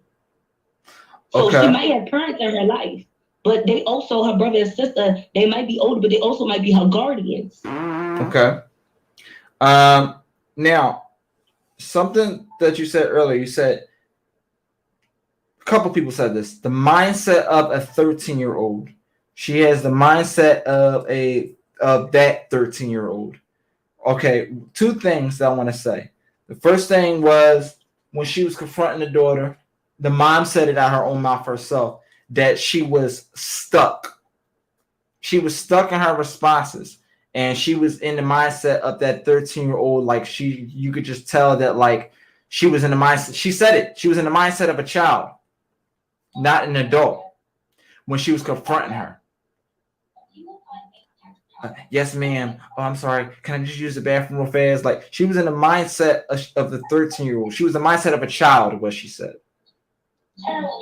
That's the first thing. The second thing is, and I want to ask this question to the both of y'all. Is it safe to say that being as though that she was stuck in the mindset of a 13-year-old, that not only she's been dealing with this since she was younger, something similar, maybe? Can we rule out for a second maybe the parents' stamina and ability to handle them? How about when she was younger? Can we kind of play that into a scenario? Like if this was 13-year-old a version of the girl? Nori, I'll start with you. Okay, so you had the word a little bit better than that. Okay, so she's 19, right? She gets caught. She gets caught with the 13-year-old son, right? Her response to the mother's interaction with the girl, the mother described it as that of the mindset of a child, not the mindset of an adult. You also said, and someone in the comments also said, that she is also acting as if she's in the position, the mental place of this 13-year-old because of her own past traumas, possibly. So is it safe to say that not only she's been dealing with something similar to this since she was that boy's age, that she's still stuck in that same mindset? Can we put ourselves in a position as if she was 13 years old? What place or what position that her parents played in her life when she was around that age? Well, let me explain something. So by me saying, So by me saying that she has the mind of a 13-year-old, some people, let me tell you something, with mental illness and people that are stuck at their age set when they're born, they're stuck like that. They stuck at their age as being 13. So their body might grow, but as far as mental capacity is where she is. Right. So she could be, you get what I'm saying? She could be, so I've had patients that are 40 and they have minds of a 7-year-old. So you only speak to them in that terms as a 7-year-old will understand. So you understand what I'm saying? She might be 19, but mentally, she's always been 13. She's always been stuck in that mindset. So this is not because she was mentally abused or anything like that. It's not like when she hit 13 and it happened to her, she got stuck in that mindset. That's not what happened. She was born like that. Right. She already was born with the mind of a 13-year-old. Capacity stopped growing. So I don't want to get it confused the way because she was mentally abused at 13, that's what she's stuck at. That's not what happened. She's always been mentally at 13. Whether she was sexually abused at 5, 6, 7, she always was stopped growing mentally at 13 or at some predominant age for as teenage or even before pubescent years. So she was always like this. But by her being like this, and I feel sorry for her because it's even more confusing because she only had that mind of a, she's only had that mind of that 13-year-old or whatever. So if she did end up getting abused all the way up until she was 13 or even after, it's even more confusing for her because at that time, her innocence was stolen times 2.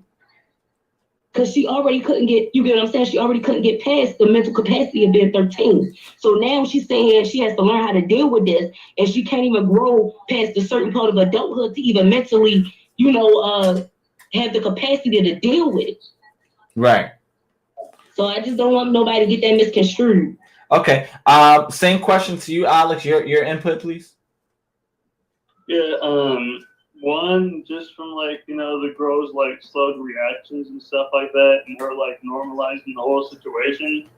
It sounds like she would probably benefit from therapy. You know what I mean? Okay. This sounds different. Because that can help mental capacity growth. You know what I mean? And it's almost like the mom's actually doing the girl a disservice by not reacting to it accordingly. Because it's almost like saying if you give someone an inch, they'll take a mile. And if you take a passive approach and you don't put your foot down and make the person uncomfortable the first time, that's when they're just like, oh, well, maybe I shouldn't do this again. But if you make somebody super fucking uncomfortable when you put your foot down, they definitely won't do that shit again. And they're going to try. They be too scared to do it, but they scared to go get caught.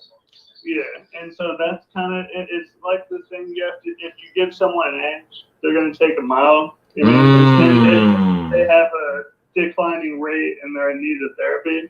And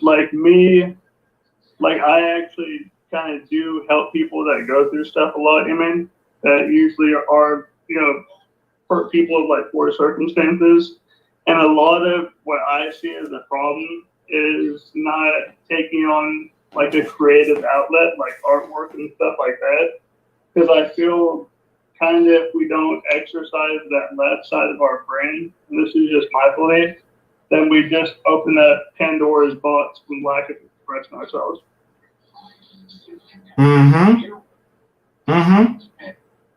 Absolutely. I wish I could find that.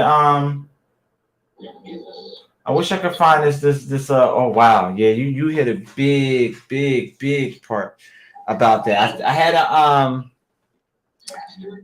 a chart. I did something on this the other day, and we're talking about masculinity versus femininity.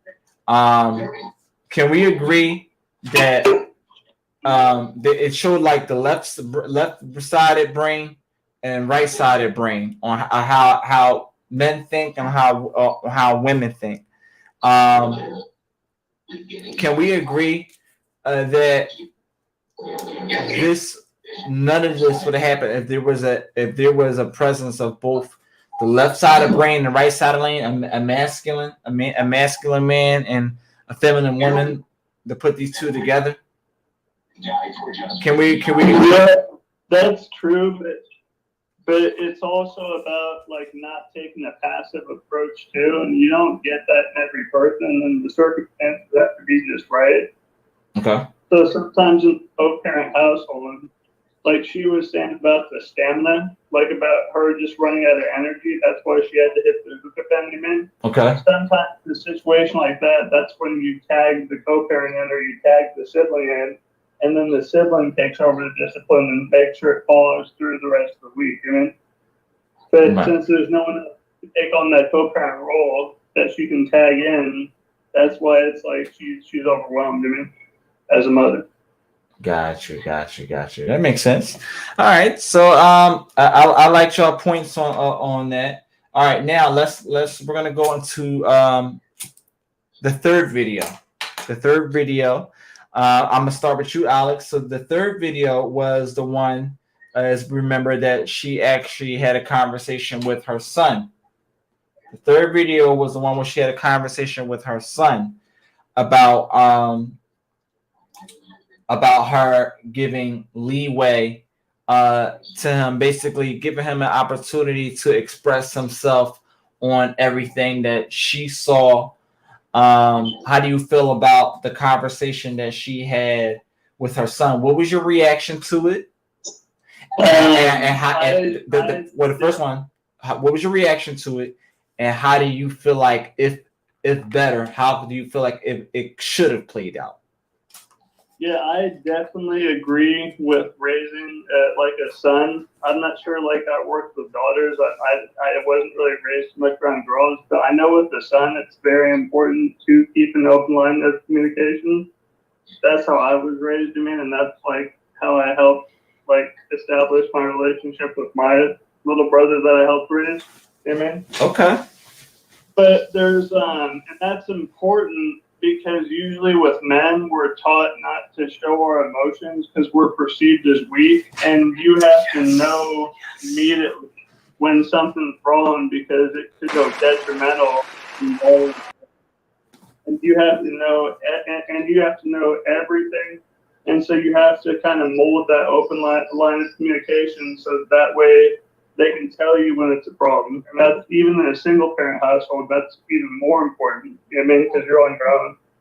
But the number one thing with that is you have to know where to draw the line, when you have to intervene. It's not just like open line of communication. Right. Line. The whole reason that you do an open line of communication is so you know at what point you have to intervene. And then after you intervene, you say, this is why I intervened. And this is why we have this communication. So it doesn't escalate to where it's like, you can't go back, Right. At some point, you have to actually step in and actually be the parent and say, like, this is a no. Pretty much. Yeah. Yes. I like that. Because right now, it's given a whole lot of emotional damage. It's given a whole lot of that, a whole lot of emotional damage. From all across the board, from the daughter, from the son standpoint, and for the mother too. There's no man in the life. There is no man in the picture. This has a lot to do with what could have never happened in the first place. I'm not talking about from the 19-year-old girl point of view. I'm talking about the control of what could have never happened in that household. She could have been however she was. But with the presence of the mom and the father, we can't assume that this would have went the same way in that household. Regardless if she's still the same way, you better best believe it would have been two parents against one. And you better best believe she wouldn't have had a foot in this house because it would have been all of the input that the mom's trying to give to the son.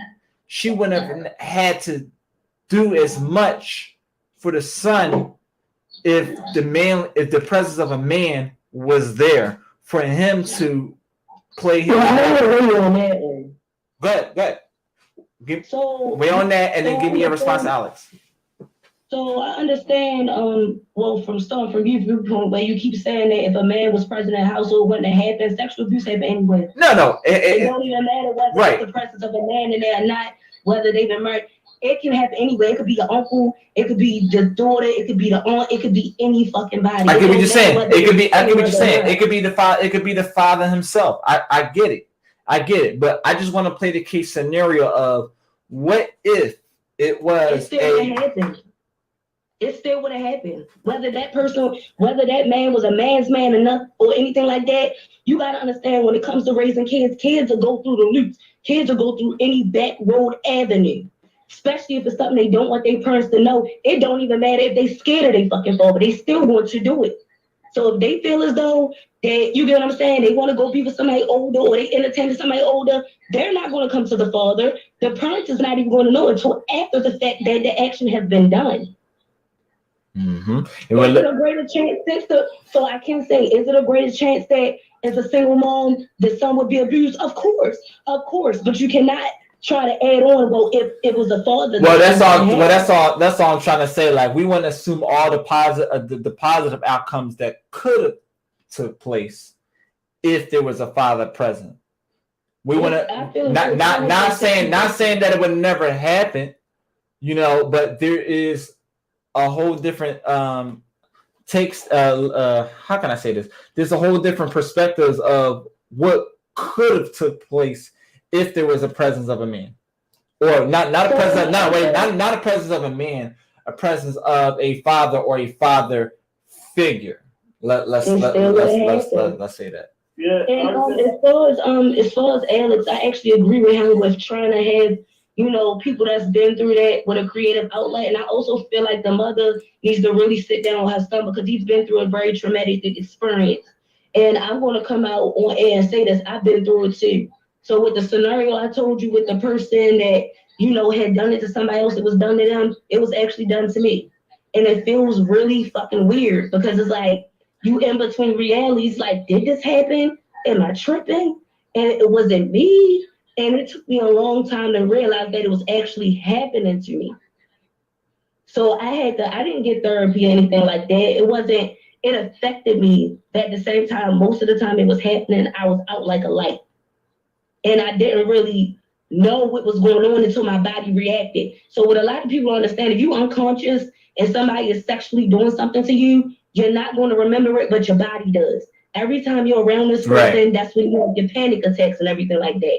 And I started having panic attacks around this person. I started just feeling extremely uncomfortable. And then some things came to light to where I realized this person was also abusing people in his family. He was doing it to me. And I was so in between of not believing it. And it was just so out the ordinary that it took me such a long time to accept it. So I feel as though she needs to stop really being passive aggressive because this might have mentally screwed over. He's 13.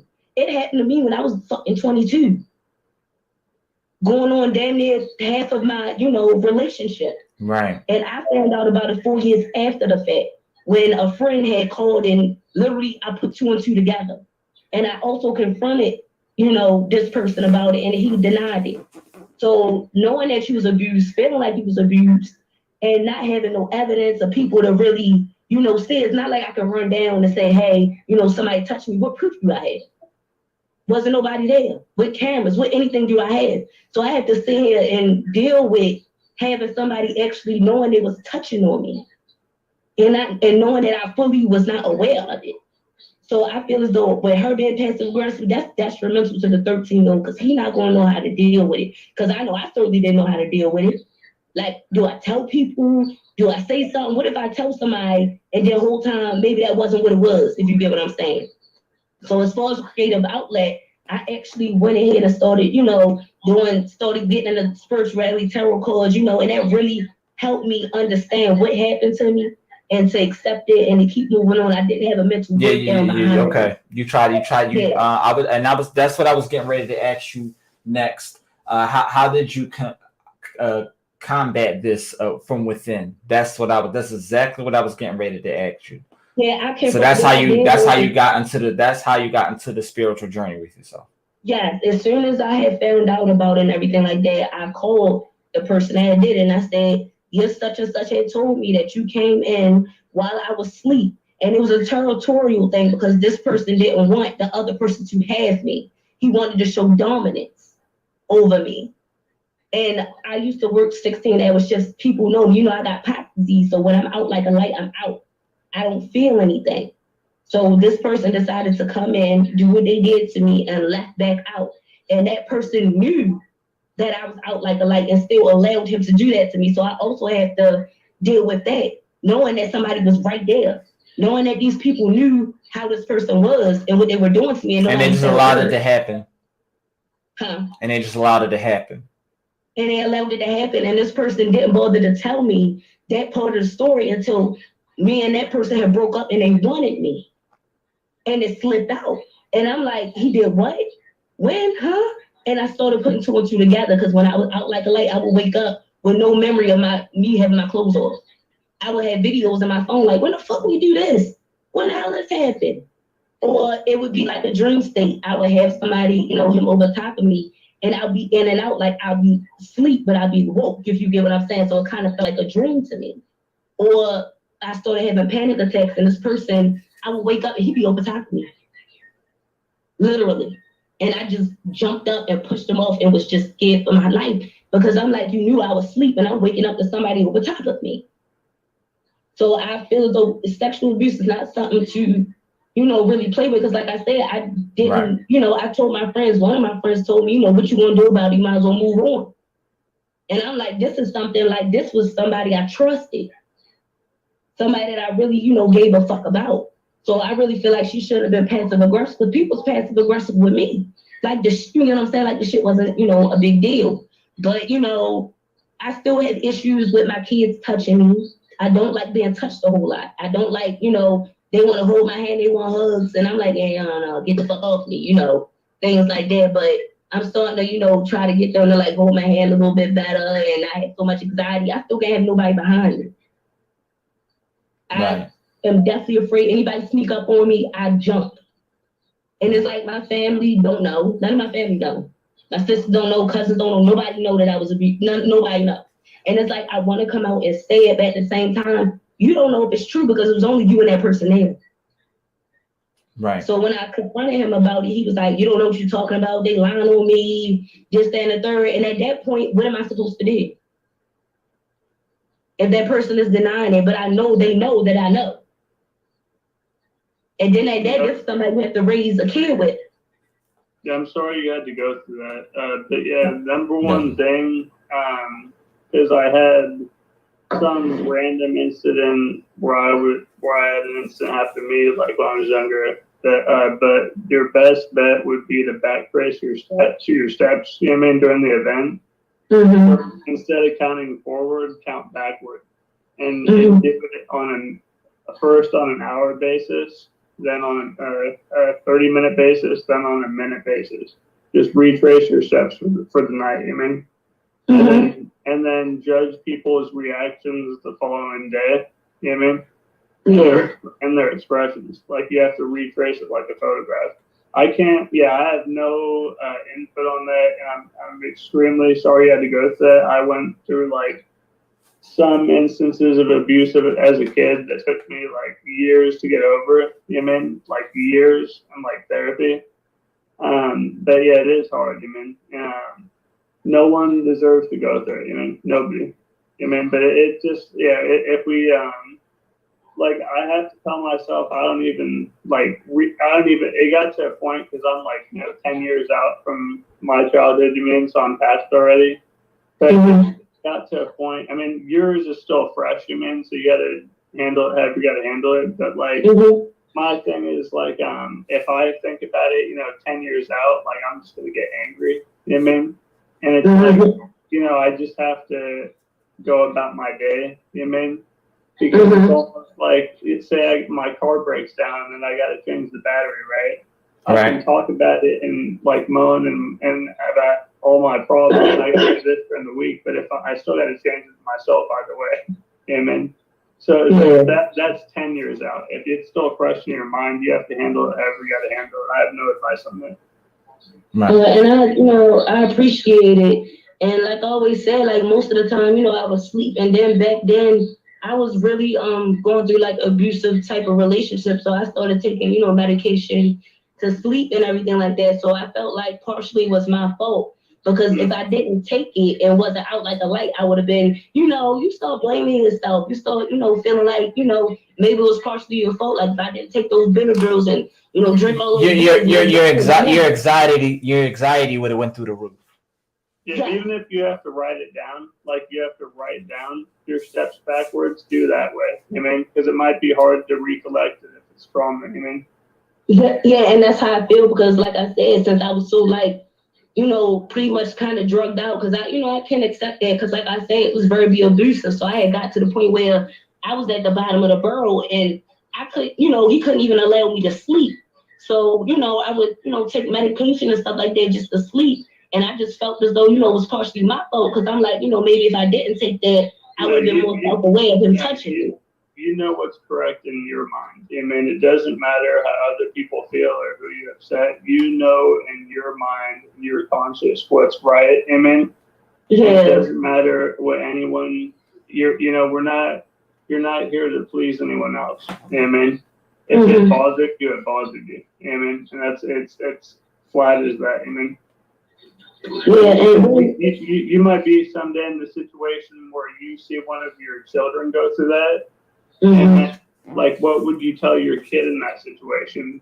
To like blame it on the victim? I mean, never, ever blame it on the victim. I mean, yeah. And then, like, I had also felt because I didn't know his situation for why he was in CPS until like literally 3 years like after the fact until I got the full, you know, the full story.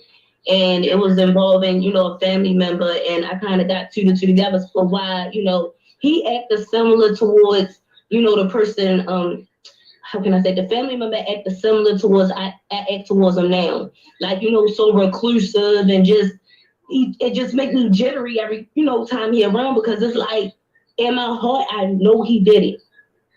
And I feel like in his heart, he know he did it.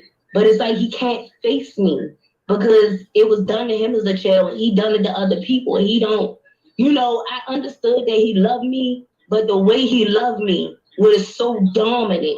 It's like he wanted to fully control me, body, mind, soul. I couldn't move unless he wanted me to move.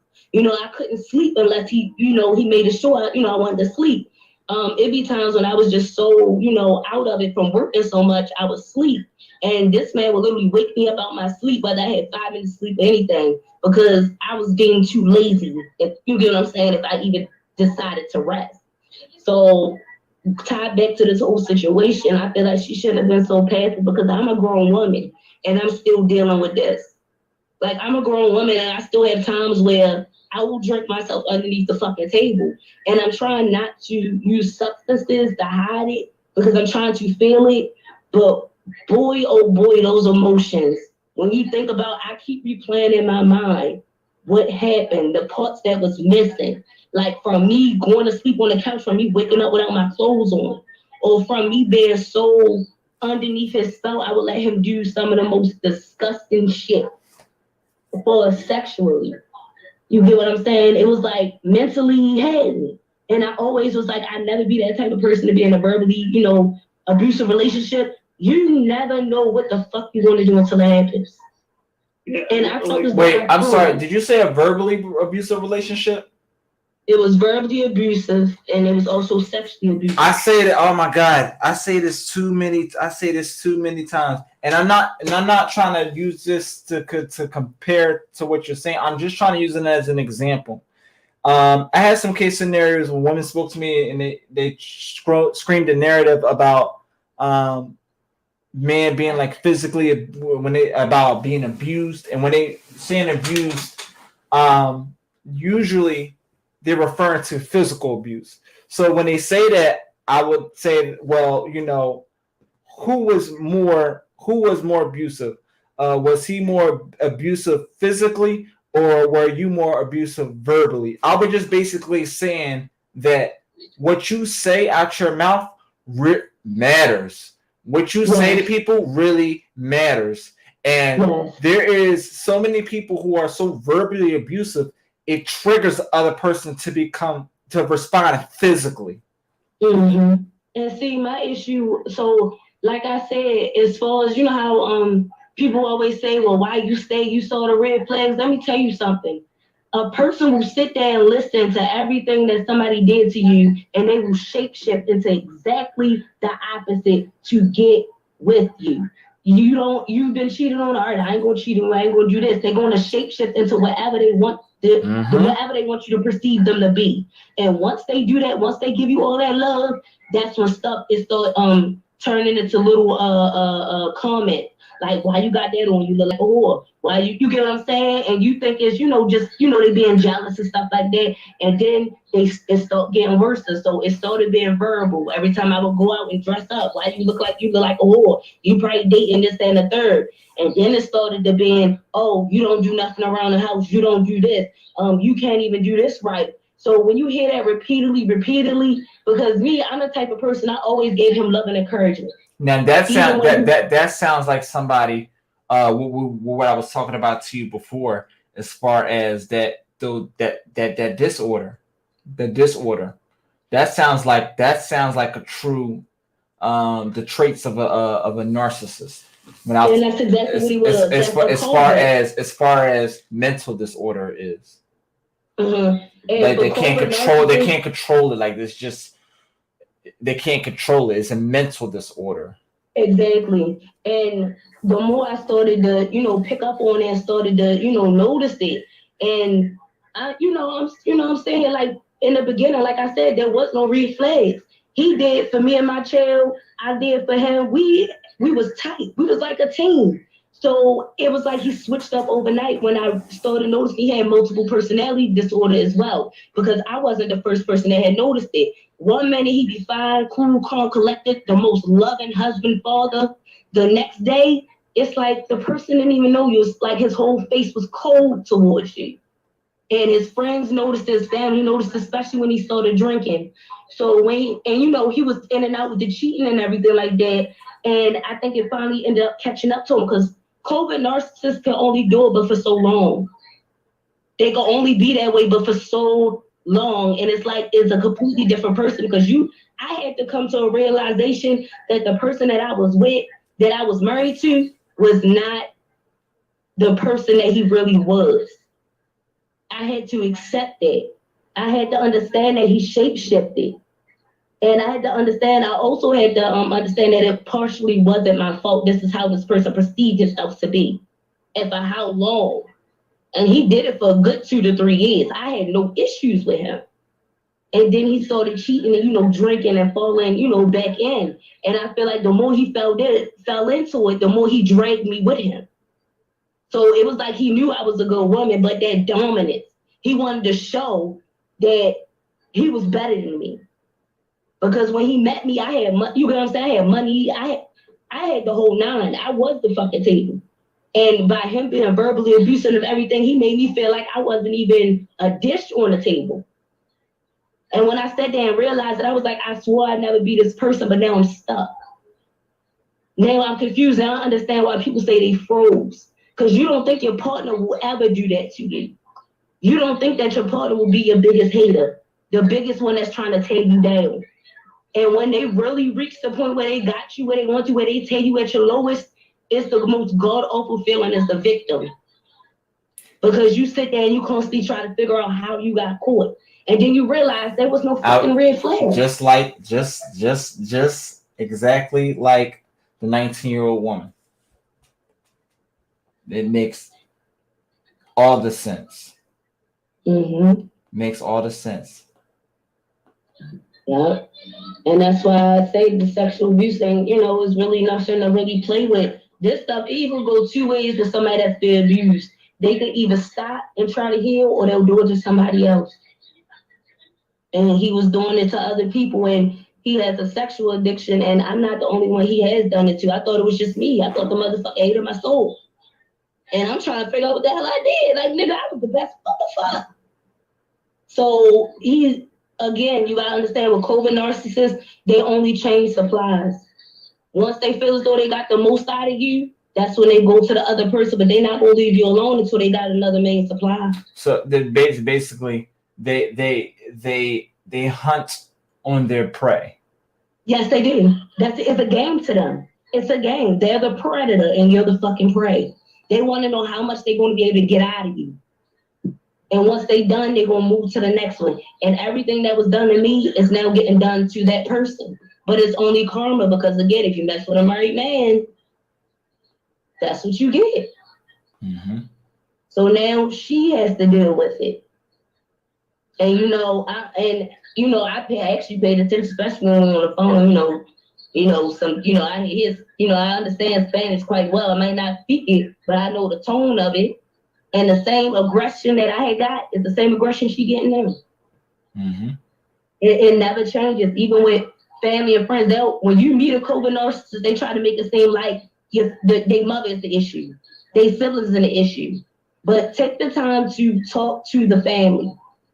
Figure out exactly why they feel the way they do. Because when I found out some things, that's when I realized that's why he ain't got nobody in this corner. And that's what I'm saying. Like it goes back to that universal rule. Be careful what you get. And I'm not revise what I was saying in the universal rule, the law of the universe. Yes, do unto others as you would expect them to do unto you, but be careful what you give into the universe. If you don't want the same thing back. Mm-hmm. Mm-hmm. Alex, what do you have on this? So give you some final thoughts on this.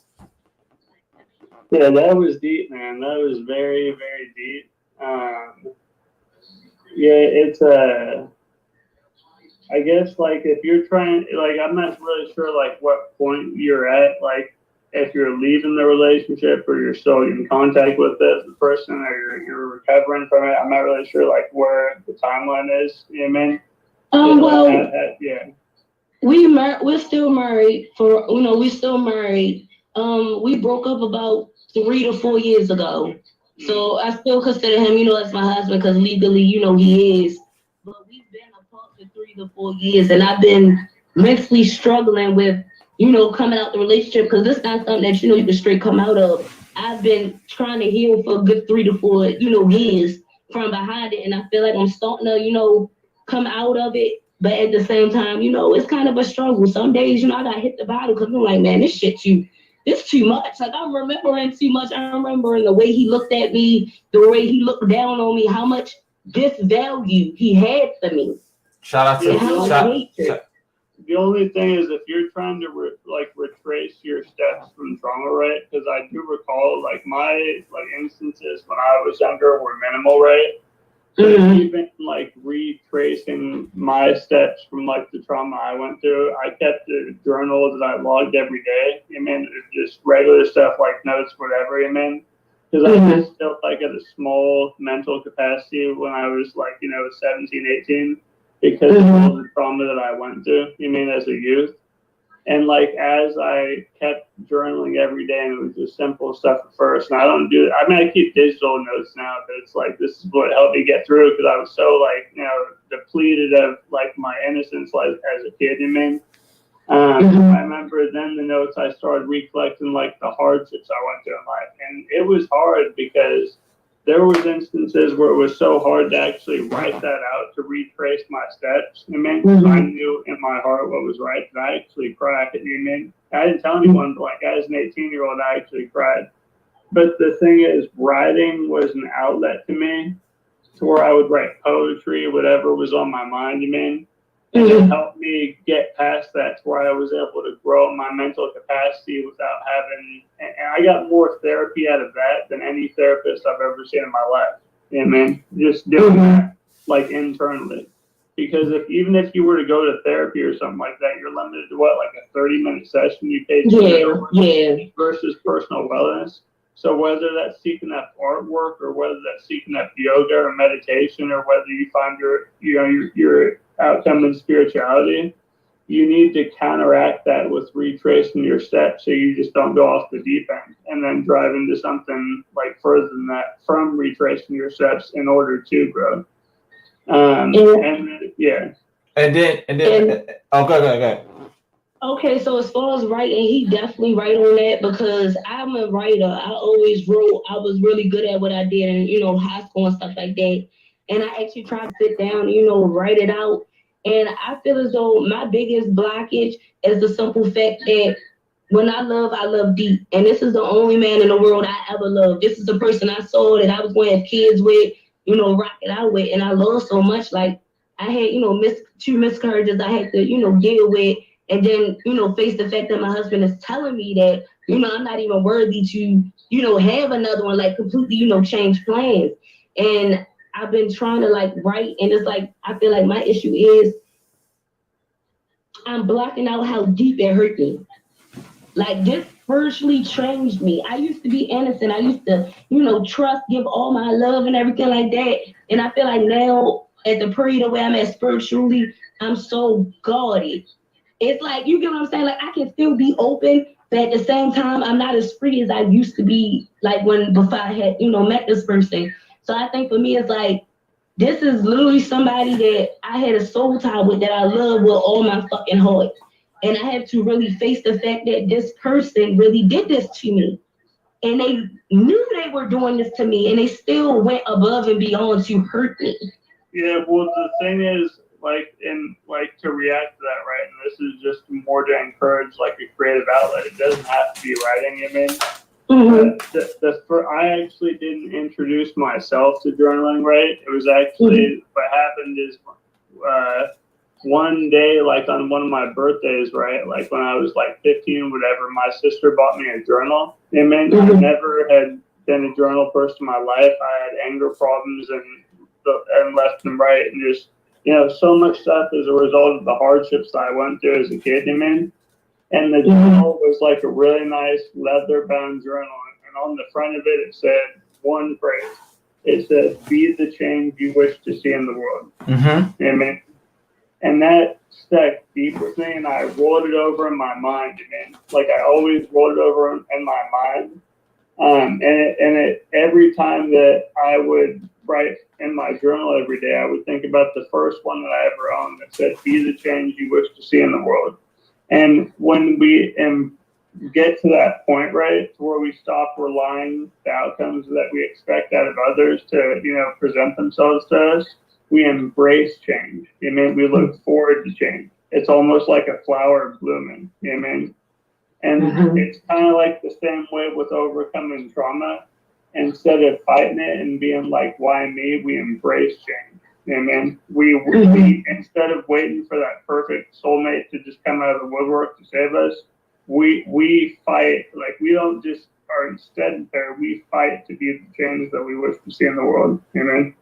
Yeah, I'm going to take your suggestions under consideration as well, because this is some shit that's, this is my first time actually openly talking about it to any fucking body. Like I said, I might have, told my friends, but it's like I didn't get the level of comfort that, you get what I'm saying, that I was fucking looking for. Right. And let me say this, and I tell people this a lot, and especially in my private sessions. Therapy is a good way to start, but therapy doesn't work for everybody. So if you don't feel comfortable talking to a therapist, because let me tell you something about therapists, and I'm telling this from a personal standpoint, because as a child, I went to therapy too. I had anger issues growing up.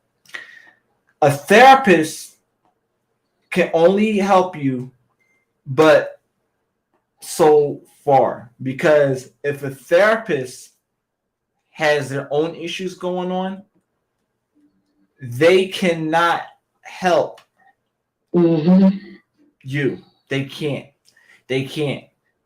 Like, we have to remember that therapists, before they're anything, before anybody is any occupation, they are still a human being first. And as so long as you are a human being, you have, or a mammal, a creature, don't remember, fucking animal, you have the ability to emote. You have the ability to emote off of your feelings. And that's why I say if therapy doesn't work for you, like, or if you can't go see a therapist or whatever case may be, do you have somebody that you trust, that you feel comfortable around, somebody that slightly inspires you? Like, we're talking about faith the size of a mustard seed that inspires you, that you could sit down and have a conversation with and let this out. Because nevertheless, one of the main things, and I'm going to read the comments in a second, one of the main things about a problem is actually, one, identifying that there's one there. In order for you to tackle on a problem, you have to be able to even identify that there is one present.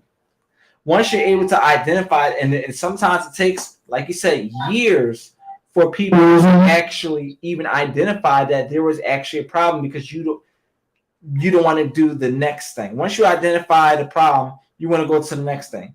Actually facing the issue. A lot of people is afraid to identify the issue because they don't want to face the issue. Once you're able to identify the problem and face the issue, you then at that point have to hold yourself accountable enough to tackle the issue. And it's a matter of how do we tackle the issue, whether it's talking to me, a friend, or whether it's, even if you got to go in the mirror, say it out loud to yourself. You have to be able to spit it out to yourself. Or what I used to do, like he said, like Alice said, a journal. You have to be able to say it out in order to release it, release the tension. The tension is going to be there when you release it out, but the first step to getting there is actually saying your problem. When you say it, you're acknowledging that the problem exists, and if you're able to say it, you're building the encouragement to yourself that I'm ready to face it. And you have to be able to face it in order to have some type of closure within yourself. You can't have closure with other people if you can't move on, have closure with, and be content and happy with other people if you don't have that proper closure within yourself, or if you're not in this process. My simple issue was when I did try to go to a particular person or, express, how I felt and everything like that, that person decided to throw it back in my face as to where we had an argument. And they were like, well, just because you let, such and such do, anything to you. And I'm like, well, wait a minute. I just, I had to, identify the problem. I actually wanted to come and, let it out, and I trusted in you for me to give you this information, and for you to turn around and, try to use it against me. It's like when I tried to go to other people, I cannot trust them. If you get what I'm saying, they don't have the capacity to even help me. I'm going to read some of these comments. Fatima Speaks says, she sends the fire emoji. She says, dope point of views, to be honest, very educational. She says, you're so strong. God bless you continuously. Amen. How you doing, Tommy? Tommy says, hey, y'all. Shout out to you. Thank you for the follow. Fatima Speaks says, psychologists are better, to be honest, yet still human. LOL. They can just help you learn your thoughts, behavior patterns better. I mean, you can recognize your behavior patterns without a psychologist, because I know I have an avoidant, attachment style. Like I said, it works for some people. It don't work for everybody. I know personally, I went one time and told that lady to kiss my ass. Because like I said, not everybody is as strong as me. Not everybody can handle everything on their own like I can, and I have to recognize that, because one thing I can say, I'm a strong ass motherfucker. A lot of stuff I do in the morning. You get what I'm saying? I did the research. Like, all right, this how I feel. How the fuck you know what I'm saying? How can I come back, from it? What steps can I take? What can I do? I actually figure out more by myself than with somebody on the outside looking in, because I know myself. Right. And I know, and I have that duality to face the hardest parts, the darkest shadows that people to this day cannot even get past. So I feel as though I know I'm strong because I dealt with this on my own. I've actually, you know, I didn't end up in no mental hospital. You know, I didn't go off the fucking, you know, deep end. I did this shit on my own. And it made me feel even more proud of myself because it's like, you know, I didn't even have to talk to no fuck about it. You know, I cried, I sweat tears, you know, I might have fell down, I got the fuck back up. But it also gave me that duality to know that I can get through anything. Right. Like, I don't have to lean on somebody. You get what I'm saying? I don't have to necessarily lean on somebody to fully understand or be self-aware. I'm very self-aware of myself. And I know my attachment styles. I know what I need to do to get there. And even though I struggle, I get the fuck up every day and I still do it. What's did I say? Self-awareness is sexy. Self-awareness. So I'm telling you, if you're very self-aware, I can face the darkest parts of myself and I still can come out okay. Some people fall in. Some people could be on the bottom right now drinking themselves to death. But I choose to look at it as a different way. I choose it as a lesson, not an L. Even though I still feel, you know, sad, depressed, anxiety, I still allow myself to feel that because it's a part of me. I'm allowed to feel that way. And I'm also allowed to, you know, speak out and, you know, I'm comfortable saying that, you know, this person hurt me. Just as how things went down without me feeling embarrassed about it. And I feel like there's a lot of people in this world that don't know how to do that, be able to tell the truth without feeling embarrassed about the situation. Right. Alex? Yeah, my advice is like 10 is like this is me like recovering from it like, you know, 5 6 years like I'm like 2 years out now. And my advice is only applicable to like recovering. If this is recent or if this is still fresh on your mind, my advice would not apply.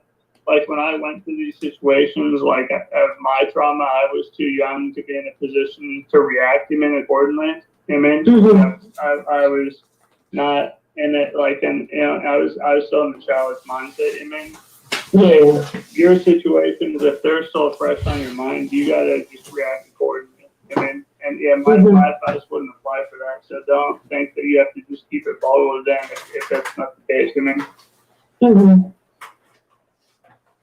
We'll see, like, if I do, you know, decide to talk, it'll probably be, most likely it's just towards the Doug. And I notice, you know, that kind of makes me feel better than, you know, just to go to a person to say anything. Because, you know, that little animal just sit down and listen and don't give it that. You get what I'm saying?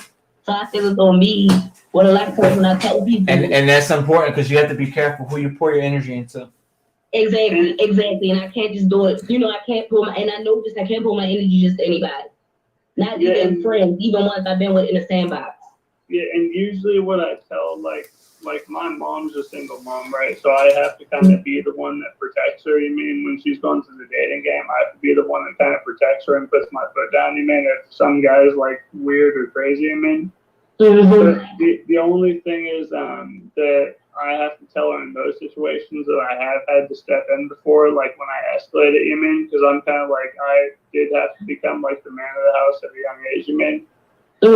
Is that sometimes some women are just passive to where they don't want to, you know, bring an issue to light, but hey, if this is an issue, I do have to escalate this to whoever I got to escalate it to, you mean? If you feel that this person, and it doesn't have to be him, but it's just anyone going forward, if you feel that they might try to do a similar action on someone else, you could actually be protecting that future person by exposing it. I mean, and it's not because you might be strong-willed to where it won't affect you and you'll recover and be better the next day, man. But that doesn't speak for the next person that might be quiet and too, like, passive and shy to really expose this person. And they actually might go through serious mental trauma over it, even though you're strong enough to overcome it, amen. And that's like I always tell my mom, like there has been instances where she has gone through awkward situations where I had to get involved. But if you as a woman feel that someone else could fall victim to this in the future, then I would I would recommend like bringing it to light and exposing the person if you feel that you could be saving a future victim. I mean, Yeah, so the reason why I didn't, warn this person, because like I said, we weren't married. So, like I said, they was having this affair for like a while. Henceforth she knew he was married. Everything like that. So I did try to, contact, the young lady just to get, the gist of, what's going on. Just let me know. Like if y'all two having something going on, just let me know. She never responded to me. Never you get what I'm saying? Never reached out or anything like that. So when he ultimately decided to, be with her and to leave, me and my kids, without barely, anything, I came to, the conclusion, this is my karma. Like I tried, you know what I'm saying? I tried to reach out and I was more speaking in general, just like as a general rule of thumb. Oh yeah, definitely. Not this person in general, but just in general. Like from my experience, some women are passive where they don't take things as serious as they are. Amen. As like, so if you're like single and you're dating and you're like raising a daughter or whatever, and you're letting new men into your life that you're considering as potential partners, if one of them shows any red flag where it crosses too far, and it kind of crosses that line.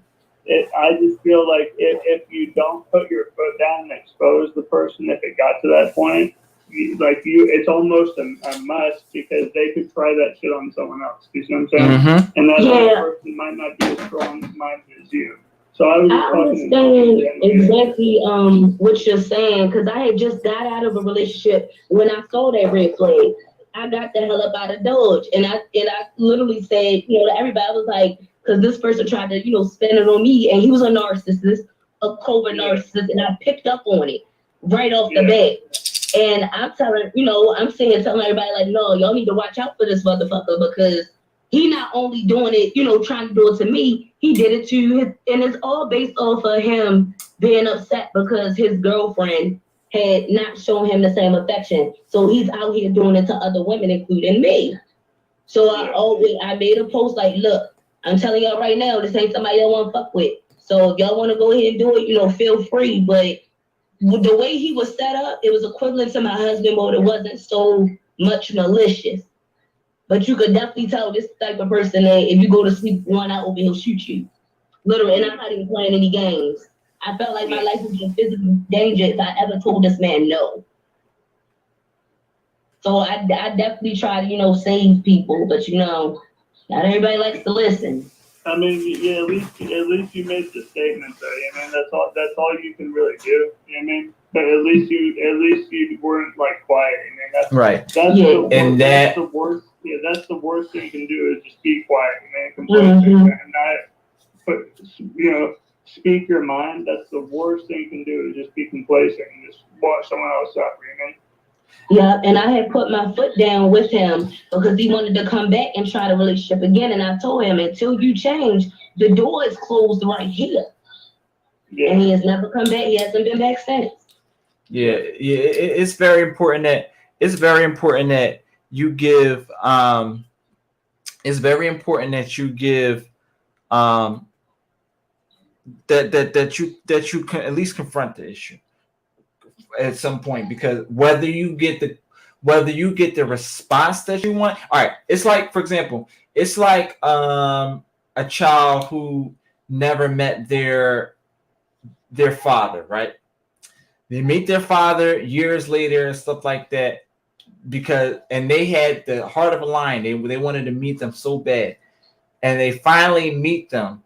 Now, whether their reaction is good or whether it ended up bad, you still faced the beast, and you left with some type of closure to be able to say these magic words: I've tried everything that I could, but it just wasn't good enough. But I still tried, and I'm able to leave and to know whether we're now at peace with each other because we reunited and created harmony, or I tried what I could, and I left knowing that there's nothing else that I can do. So now I'm content with myself, and I'm able to move on because I know I can't save him or I can't save her. Exactly, and that's how I ended up feeling. I felt like I had tried, the best to my ability, but you can't bring somebody out of a dark place if they don't want to. That's all you need. That's all you need is the answer. It may not be the answer you want, but you need the answer. But if you don't go try to confront him, like I was saying, if you don't try to confront him, you're not going to know what the answer is. I'd rather have the answer, whether I like the answer or I don't like the, whether I like it or whether I don't like it. I'd rather have the answer than to have nothing, because it's like I said, it's like an absent child. It's like it's like an absent parent, or it's like somebody who had beef with their parent, like that, like the girl I spoke to. You wasn't here for this one. She said she had a good relationship with her father up until the point where she said he chose a woman over her. Now, the net of this is, I'm like, well, have you spoken to him about this? And she said, well, I'm trying to look for him. So we found out that was cap, because we found out that she has siblings that live literally 2 doors down from him. So I'm like, so it's you at this point that don't want to make the change.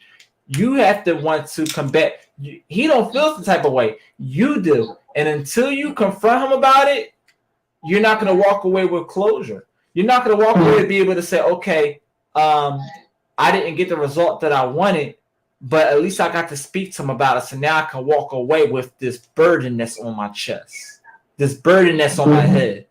Or if it did go well, now you two are 2 peas in a pie. Now you two can move on together. But to not confront it at all, what if this person drops dead the next day? You'll never be able to get that closure ever again. Life is too short. Real shit. Life is too fucking short. Yeah, and that's why I had came towards, like I said, time. Listen, this is what I say, and I'm sorry to cut you off, but I have to say this because this is important. You can wait as long as you want, but the one person that's not going to wait on you is, and I say this all the time, guys, time. Time is not going to wait for you to do what you have to do. Time is not going to wait for you to resolve your issues. Time is not going to wait for you to get that closure, because let's speak spiritually. Once the big man comes through, he says, zap, he comes touch you, say, it's your time to go. What you gonna do? What you gonna do? What do you think happened? Think about, and I didn't want to say this, but I'm going to take it there.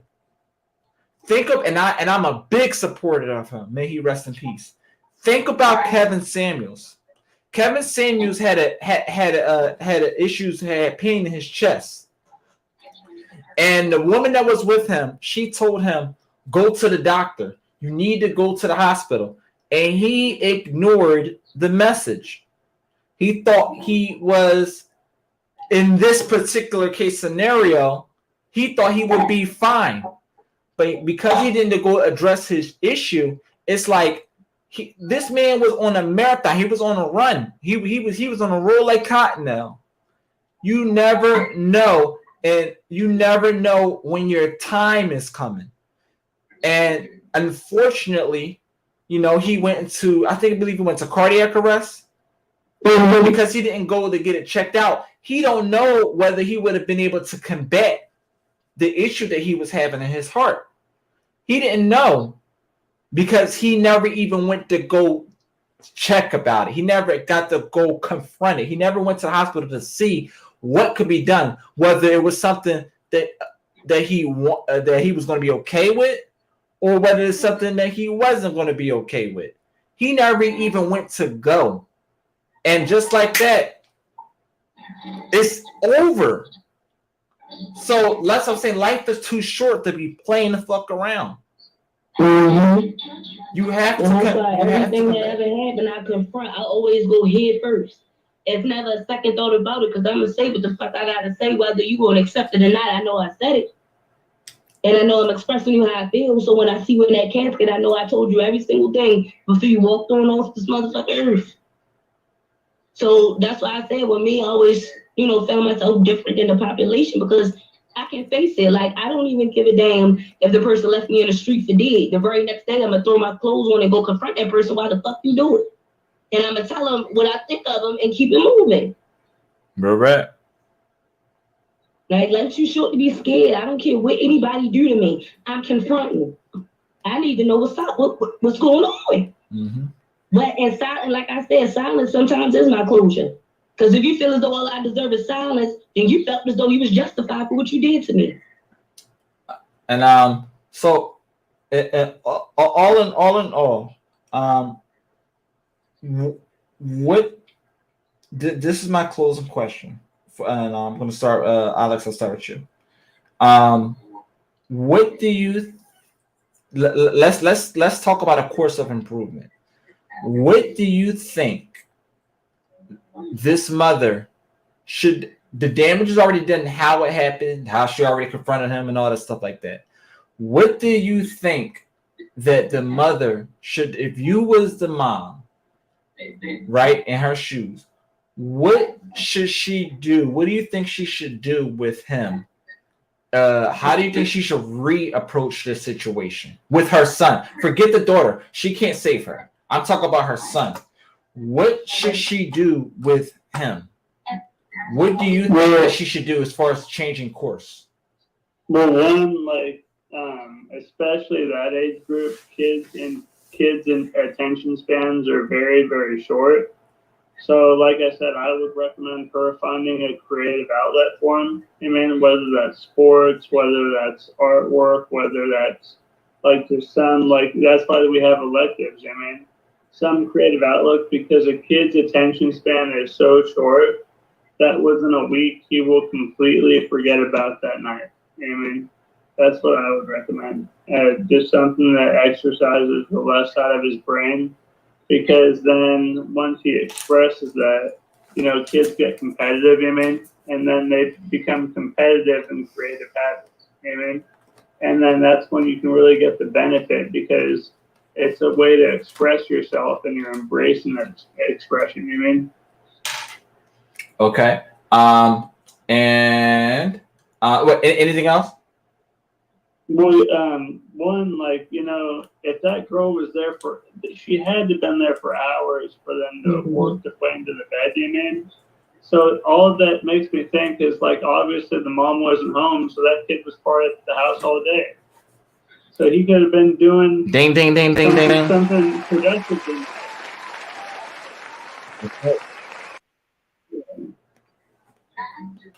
All right. Nori, the same thing. What do you think that the mom can do with her child now to change course? Give me your perspective. So from my perspective, I feel as though at first she needs to apologize to him. Secondly, I think that she needs to take reduced responsibility. Stop thinking that this person is an 18-year-old man when he's only 13. He's still learning himself. He's still trying to figure out the difference between right and wrong. You can't fully give, responsibility to a 13-year-old when he only had 13 years on this earth. He can't even be responsible for his own damn self. And then I also think both of them can benefit in therapy, as well as he said, creative outlet. Because the mom also needs to get some therapy for what she allowed and how much responsibility she put on her son. And for her to have the open ability to have accountability. It can't all be thrown on this young lady. And then half of it has to go to her son as well. Because he openly, he could have openly told his mom. But like I said, it's more on the mom. The mom is the one that needs the most help right now. Especially since she was sitting here being so passive aggressive about it. Who's to say something like that might have happened to her? And she might have went to a family member and they was passive aggressive about it. There's so many scenarios. It could have been all three of them could have been in a situation where they got hurt. So I feel as though it's more so on the mom. The mom needs to understand that even though you're a single mother, even though you got another child in the household, you can't put everything on the son. You can't let him be responsible for himself in that house by himself at 13. Hell, anybody that was 13 that be home alone, I would have had a nigga over. I ain't even gonna lie. I would have been knocking boots with a nigga in her bed. Like, because at 13, that's I'm gonna be. I want sad plant. Like, you get what I'm saying? So like that it's on her. She need to get some therapy. She need to figure out a better outlet, need to put his ass in some school lessons or something, but she need to not be passive aggressive about it. I don't give a damn. It might have been a generational thing. And her grandma might have been passed to her mother. You get what I'm saying? Mm-hmm. Yeah, babe, what's wrong? You need what? Oh, the bathroom? Yeah, I got you. So, all right, yeah, man, I really appreciate the both of you. You know, a lot of our conversations that I have, you know, some of the topics that I have are far more jittery.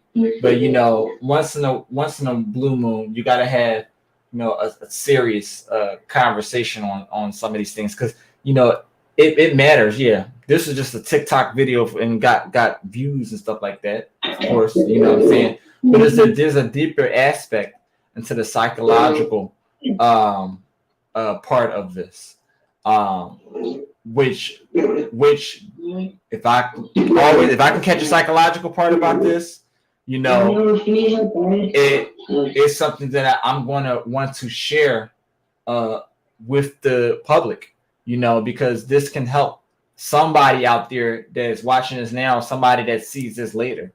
And I'm going to press the button on Google Ad to make sure that this gets out, because this is important. This is something that's going on every day, and this is something that's not going to stop taking place.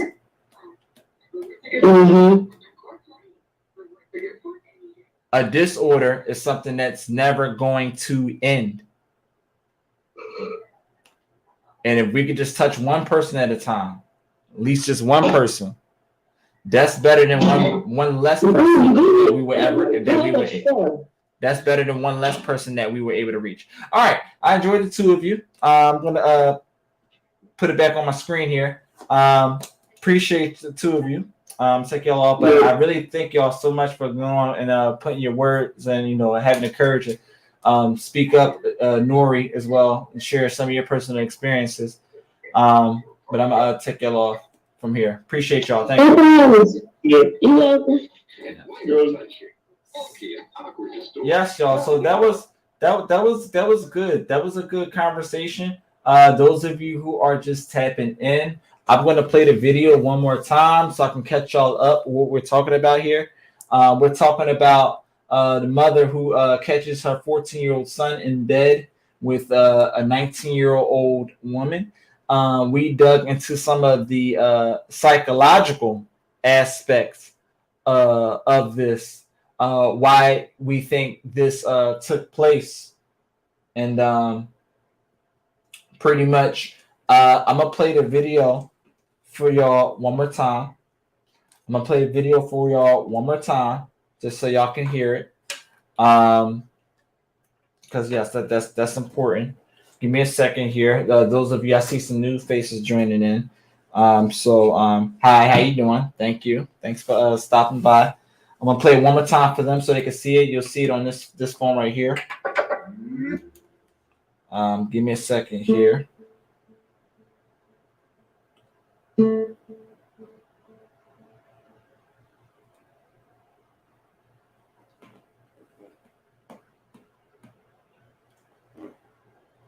I'll play it one more time. Bluetooth settings. And I'll take if there's anybody else that wants to chime in, I'll take one more caller. I'll take one more caller, but I'm gonna play the video one more time just so people can understand exactly what we're talking about here. So here's the first video. I'm playing one more time. This is the video the mom talks about as far as you don't need to. You really just need to hear the audio. YouTube. I'm gonna let y'all see this video. But just listen to the audio. You can pretty much see what's going on. But I'm gonna put this on here one time for YouTube. Okay. So hold on. Rolls over. I'm like, so here is the video. Let's get it. I got to know how you feel like this shit is okay. I really got to know. You 19 years old. You grown. So hanging out with 50 fucking kids, let alone coming in somebody's house. He told you he could have company. He could if he spoke to me, but not no grown ass fucking woman. You're grown. You're not 14. Right. But as a grown ass woman, you should have knew that shit sounded like some bullshit, right? True. Even if he didn't say you can have company, you're grown, so you should know better than to come up to somebody's fucking house. And then on top of that, instead of getting the fuck up out of here, it's 11 o'clock. And you still here. Like this nigga pay bills. This is my motherfucking house. This is a child. This nigga's in fucking middle school. Right.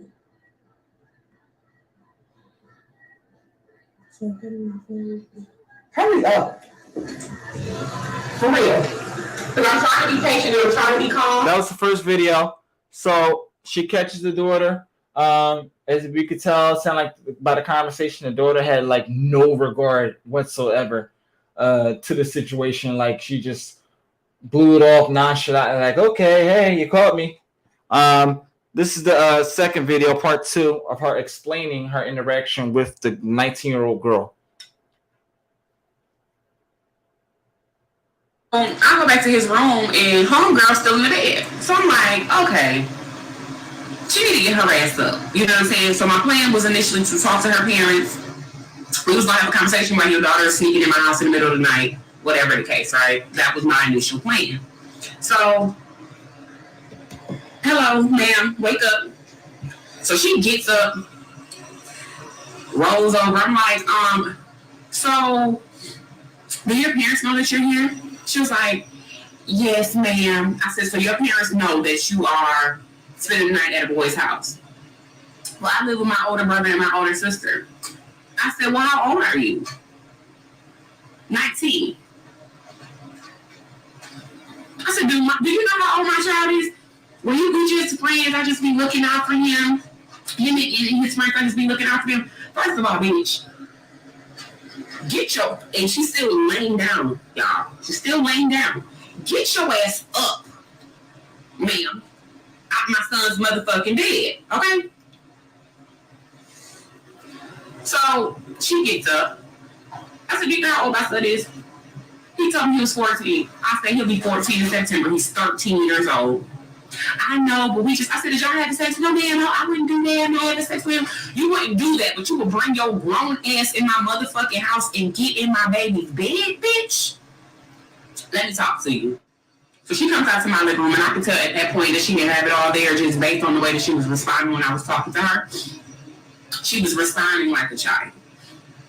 And so I said, listen, you know this shit is wrong. I know this shit is wrong. To prevent me from beating your ass, I'm going to need you to go ahead, hurry up, get your shit, and get up out of my house. Yes, ma'am. Can I go to the bathroom? I said, yeah, go ahead. Go pee. Do whatever it is you need to do, and hurry up and get your ass out of my house, right? So while she's in the bathroom, I'm just pacing. I'm pacing the floor. I see my son's bedroom doors open. His lights on, but I don't see him in the bed, so he's still sitting on his couch. So I walked to his room and I'm like, whoa. I said, you need to go get your friend. Tell her she got 2 minutes to bring her ass out of my bathroom and get the fuck up out of my house. Go get the girl, this woman, whoever she is, and tell her to get the fuck out of my house. No, she can't use the bathroom. Okay. So that was the second video. Here's the third video with her interaction with her son. So another comment that I seen quite a bit was the fact that I chose not to physically assault this woman. It's also why she didn't choose violence, and the conversation with her son on everything. Share with you all why in that split second I chose to keep my hands to myself.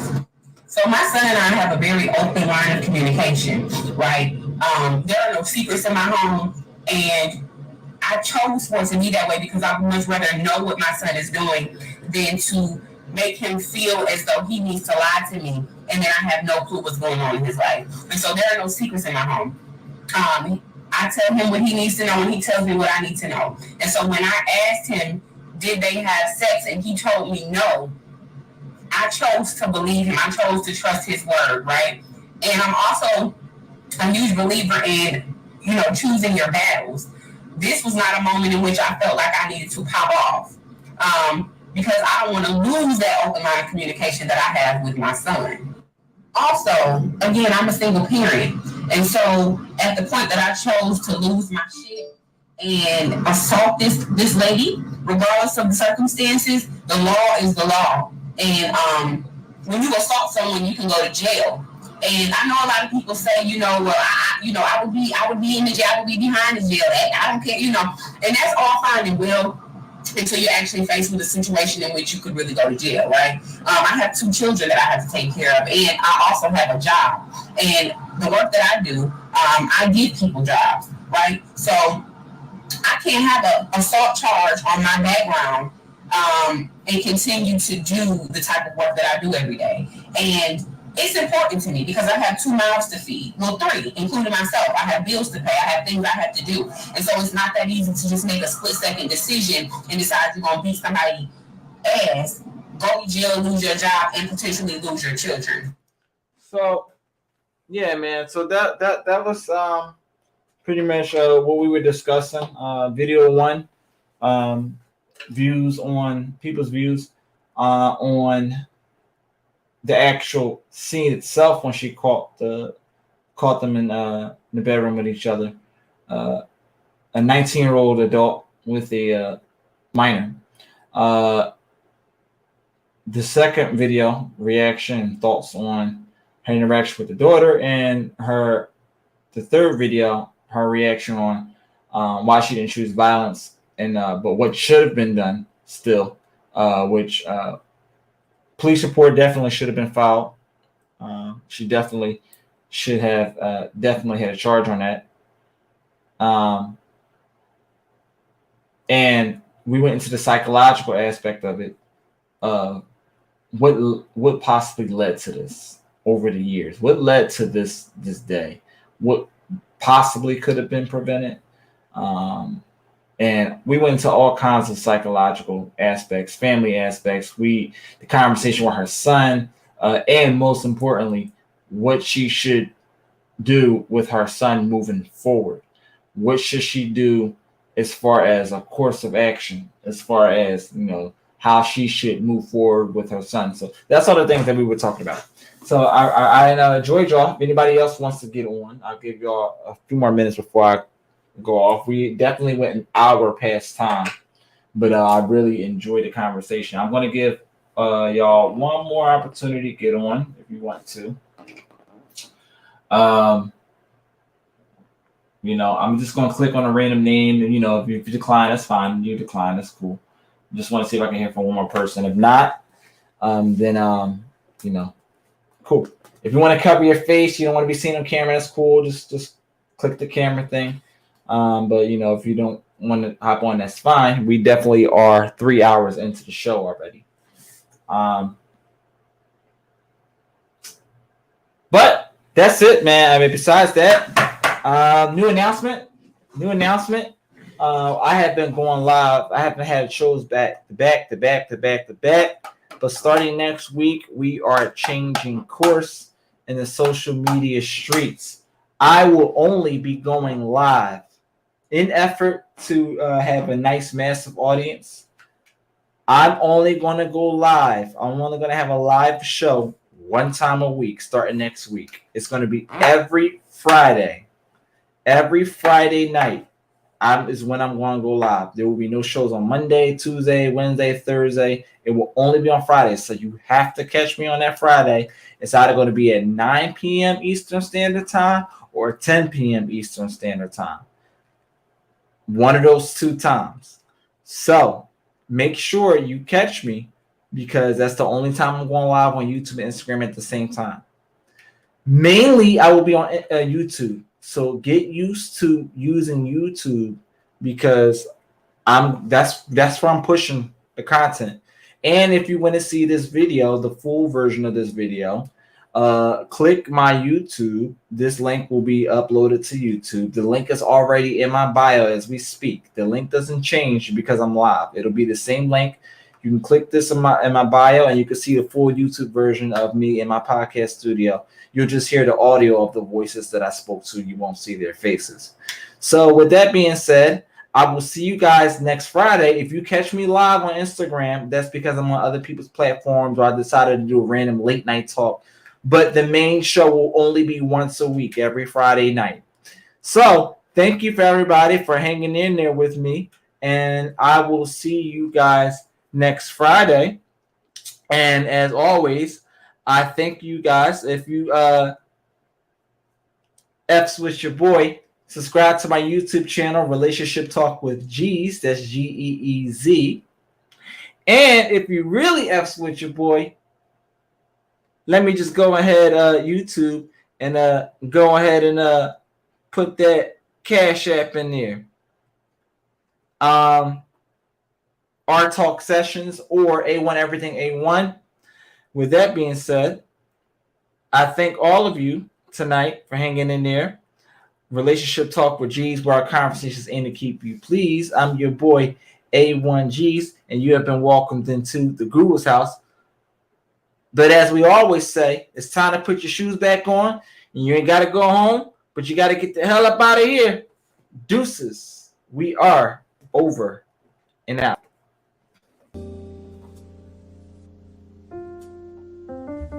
Also, if you're not in my group, if you're not in my private group, just shoot me a DM. I'll add you in.